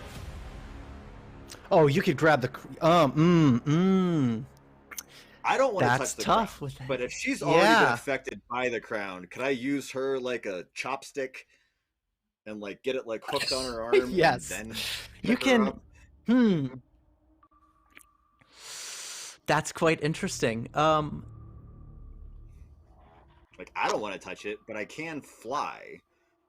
It's a low 20 feet DC up in because the it's air. quite easy to do. It takes nimble. It takes some dexterity, and some grit here. I I'll want you to go ahead make and a attempt it. thievery check. It's not a high DC. Thievery. Her arms are solid. Just scoop it up and get her somewhere safe, maybe. Thievery. All right, thievery. Oh shit! I've only got a +3 to thievery. Crap. This might be a bad idea, guys. Oh. You move over, the taking dice a gods be break with me. from delivering slaughter to these things. You know you're outnumbered. Just a second, and the thing falls to the floor. The ghouls, they move closer. You can still just fly up. I will still. I will Forget the just crown, save your grab friend. Poppy and fly 20 feet up. Actually, I still have 2 actions, right? Yeah, you have 2 actions. I will cast Field of Life. Field of positive energy fills the area, exuding warmth and rejuvenating those within. Each living creature that starts its turn in the area regains 1d8 hit points, and any undead creature that starts its turn in the area takes 1d8 positive damage. And then I will fly up 20 feet with Poppy in my arms. Excellent. What's the area? So any Hey, undead Rune. that are in the area are taking positive damage. It emanates that pulse of light. It kills some of these creatures and brings the rest to their knees, if only for a moment. And yeah, what is the distance? I imagine this does actually hit Foul Rock. It is a 20-foot burst, and it is Yep. sustained up to 1 minute. I can cast it at a range of 30 feet, so if I can cast it in a space that will get Foul Rock, It'll get Foul Rock, and it'll just pulse out, pouring down like a smoke machine over this hill as these things climb up. if you can picture like Hulkbuster taking off in the Avengers movie. The impact just. Yeah. But Poppy seems And safe.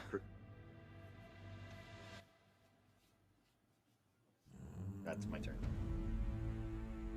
Rune. Rune will attempt to get this little undead beastie off of his flesh. Excellent.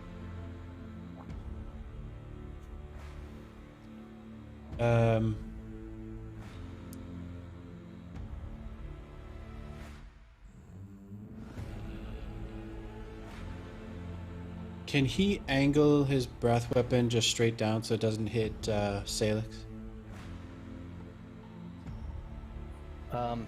If you're moving out, right? Like up to get Yeah. out? Well, Yeah. actually, let me.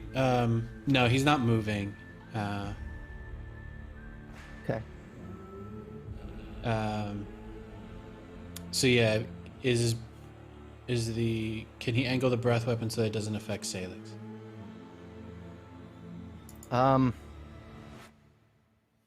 Not unless he strides 5 feet, I don't think.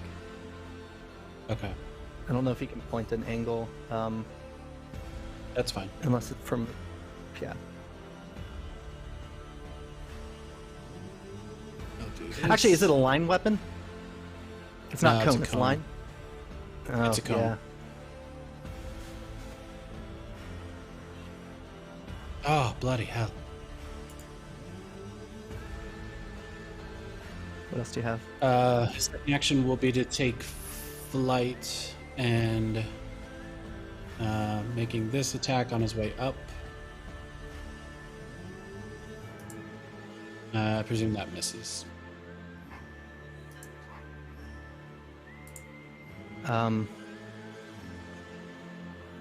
32 misses. He moves 100 feet straight up.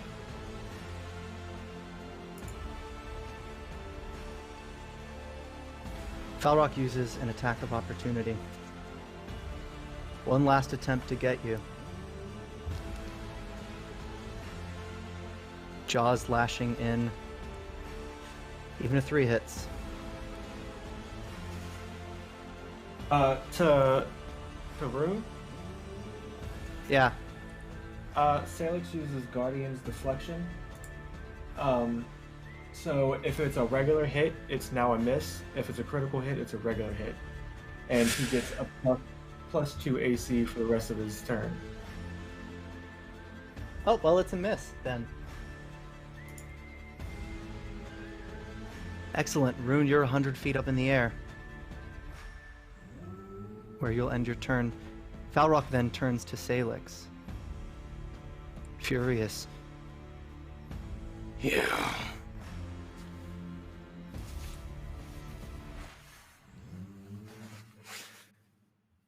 In a flurry, Jaws. For a hit, make me a fortitude save. He follows it with claws for a critical hit. Digging into you. You make the save. A third and final sweep out of pure fury. For a hit as well, as he digs in. He seems to be accepting defeat at this point. He wants to take someone down with him, though. Sailix, it's your turn. What do you do? Sailix is just going to put his palm to the front of Falrock's head. And use Shadow Blast.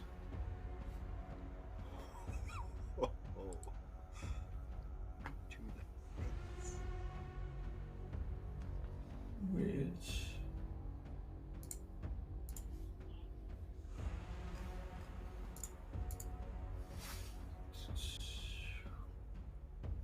it is a reflex save, DC 31. All right.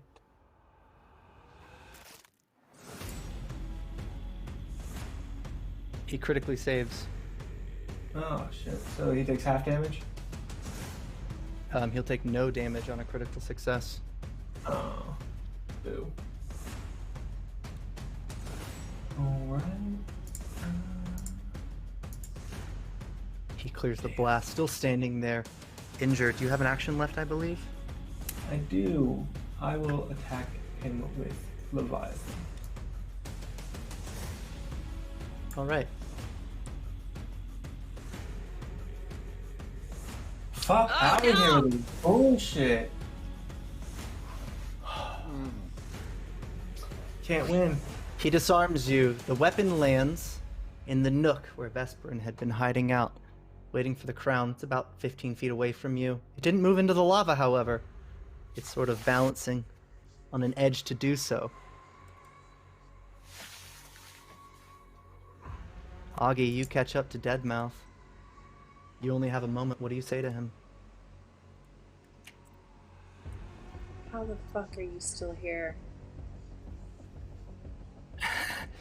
Dark magic. They're bringing us back. It's bad news for you. You've walked into a trap. Bad news. We'll leave it at that. Poppy, make a will save. Alrighty. Will save.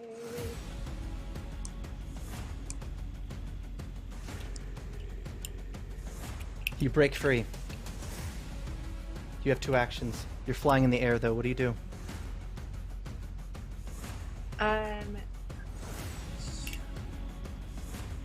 I mean, she's just being held by Waldorff right now.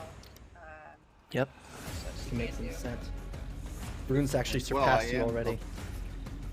I am big enough that I probably just have like one hand around her waist. Truth. I can just aim her like a handgun. Throw me at Like, room. Oh, boy. Yeah, there you go. Just toss you over there. Do you want to make an action? Or you want me to give it to Vesperin? I'll just give it to Vesperin. Am I able to recall Balgora, Ian? Yeah, Okay. and it returns to you. Cool. But it takes time. It has to fly across. It's an action. Okay. You have 2 left. What do you do? I want to fucking murder Falrock. Does Rune still count as flanking for us? Nope. He's 100 feet in the air. Okay. Can I do a tumble through to get on the other side of Falrock? To Yep. be flanking with It's an Sailix? acrobatics check. Yep. Okay.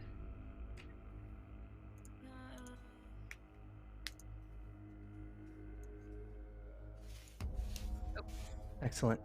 So you have Oh, did it roll? an action left. No, it didn't. But it moves Okay. you there anyway. Yeah. Yeah, you got it. Oh, okay, cool. Yeah. So, yeah, I'm gonna fucking stab him. Hopefully this isn't shitty. I want you to die. Alright.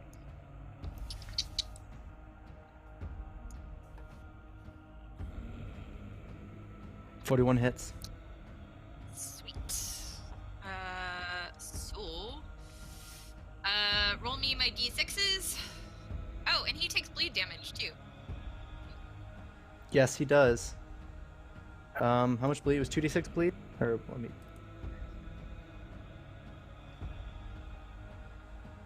I'll add his bleed. What else does he have? Sneak attack. And then, I can do, 2 more, debilitating, or 2d6 more debilitating strike. Oh, I forgot to get +1 to my damage too, because I have, what's that other condition on my thing? It's not deadly, but it just give me a +1. Don't know, but I'll add it. He's not down yet, Oh my god! but he's close. He's out with a fucking vengeance.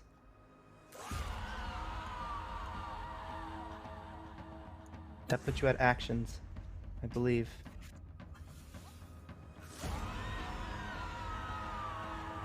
Dorian, where did you go? Dorian simply floated downwards to the next ledge that's available. All right. You've got 2 actions as you reach the landing. A few gas see you and they head your way, but you've got time. What do you do? He's going to give himself some extra distance by pulling out another magical arrow, using his Eldritch Archer ability to give him a climb arrow. And he is going to run, jump, and play Spider-Man. As he shoots the arrow towards the rock, a rope extends out as a trail of the arrow. He grabs onto the rope and swings. And where are you headed with that? He's going to swing and slide down to the next throne.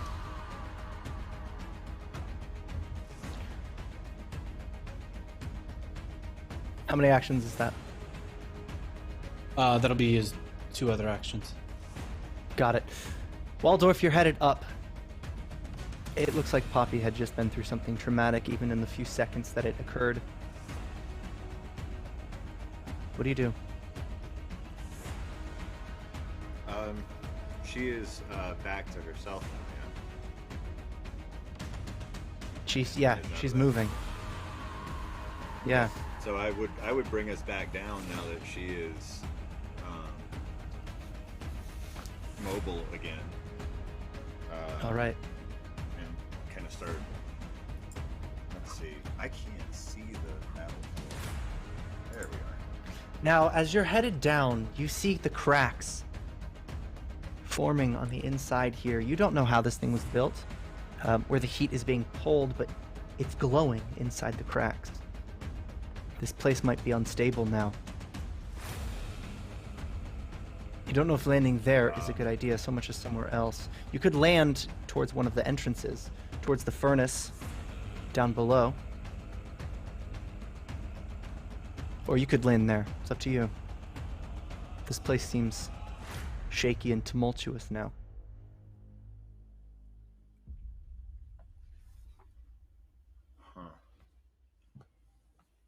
I mean, can I get pretty low but not actually touch down? Yeah, you can hover. Yeah. And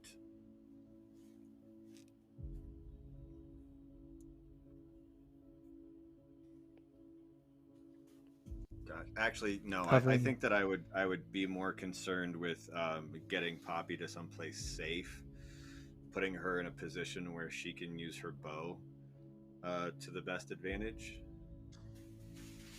All right. And yeah, I think that's probably what I would do. There's a good vantage point as you make your way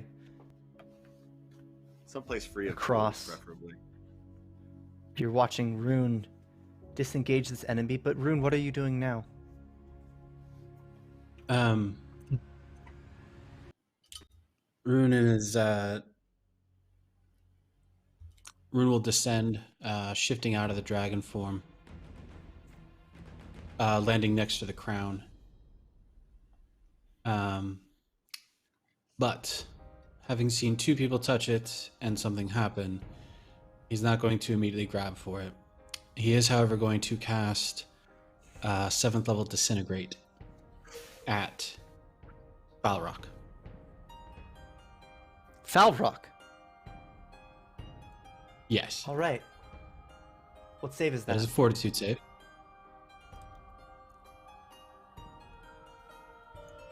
$32. Does not make it. Oof. What's the effect? 14d10 damage. Oh. Two. Holy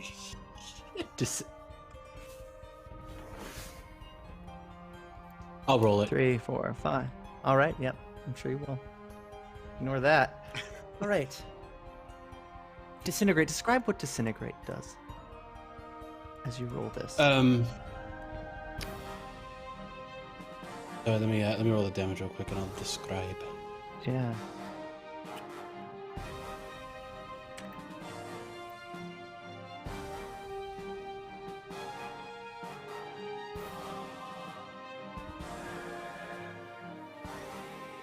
Oh.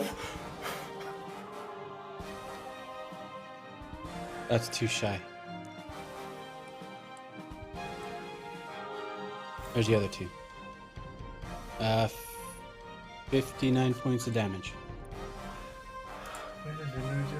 Is it? I'm okay, quite let me ask that. upset that those final two is it. You've got lethal. All right. So Rune shifts into human form before landing with the dramatic, heroic land to the ground. Standing up, his staff forming out of his arm as the last of the shapeshift is over. He casts, and given the level of the spell, it's these sort of grand gestures as he slams his staff into the ground, and from his hands, one half of his body just goes charred and electrifies, and there's fire and ice as energy just flows down his arms into the staff itself, arcing up to the gem that sits at the top before blasting out.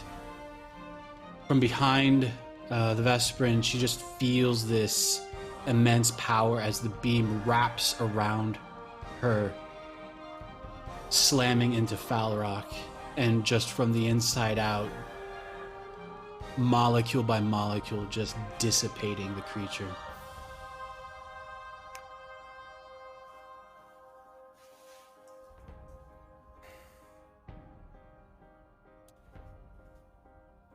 And he's gone.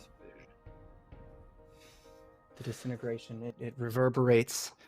These platforms, they crumble. Many of them fall immediately into the lava. It's over. Falrock doesn't get the last word. He doesn't get to say anything. This person... He tried to kill Aghi. Tried to kill Sailix. He's gone now. But that crack, that rumbling, it isn't over. This place starts to shake. You need to get off this platform and fast. Where are you headed? A rune? Flight for most of you, I imagine. Yeah, you have maybe seconds as this thing starts to rip open. You notice that crown is sitting on a pole, welded into the foundation, leading as far down as this crack opens up.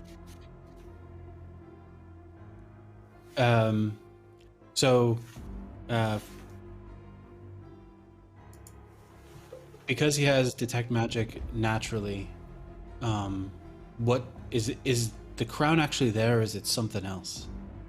It's welded in, it's a trap. But you have seconds to get out, so what do you do? Dimension door. Dimension door. Vesper and Sailix, what do you do?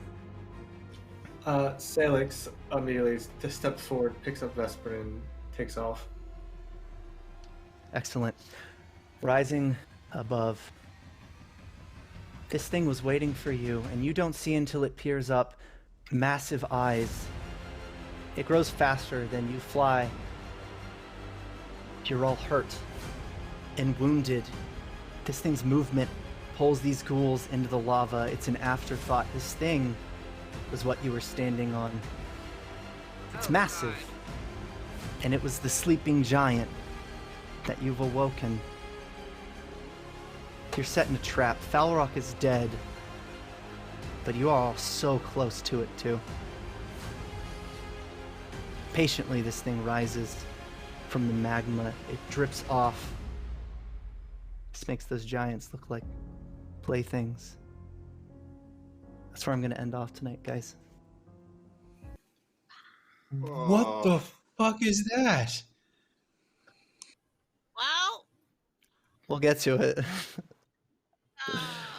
now All you're right, going. so, whew, nice going, everybody. When he mentioned the sleeping giant, he wasn't fucking around. So sorry it ran late. I had some things I needed to wrap up. You guys killed it. Nobody died. We had very many close calls, but let's do our outros so you guys can be asleep moderately early into February, starting with Jen. Hi, I'm Jen. Tonight I played the Vesperin, the sea elf rogue who failed to steal the thing and is very sad about that, but helped murder the dude who fucked up her man, so that's okay. You can find me on the internet as Savage Sparrow. SavageSparrow.com is my super awesome website where you can find a bunch of nerdy merch and apparel. Do please check that out. Patreon.com/SavageSparrow is where I post artwork and things, including artwork of our Pathfinder characters. Dr. Mr. Smith. Hello, I am Dr. Mr. Smith. I play Rune Ravenswood and Dorian Ashwood this evening. Thank you all for watching. This shit's cray, yo. Sam. I'm Sam. I played Aghi the half-orc and Ava Ravenswood tonight. Bad choices were made. Daniel. Hi guys, I play Daniel. I play Daniel. I'm actually Sailix, haha. Yeah, I played Sailix, Lavender tonight, who was all over the place. Had some onion moments, had some savior moments, had some. He was everywhere. But this is not looking good. So definitely come see us next week. Yes, we will be here next week. And James. Hi, I am James. I am on Twitter at JamesRGlass.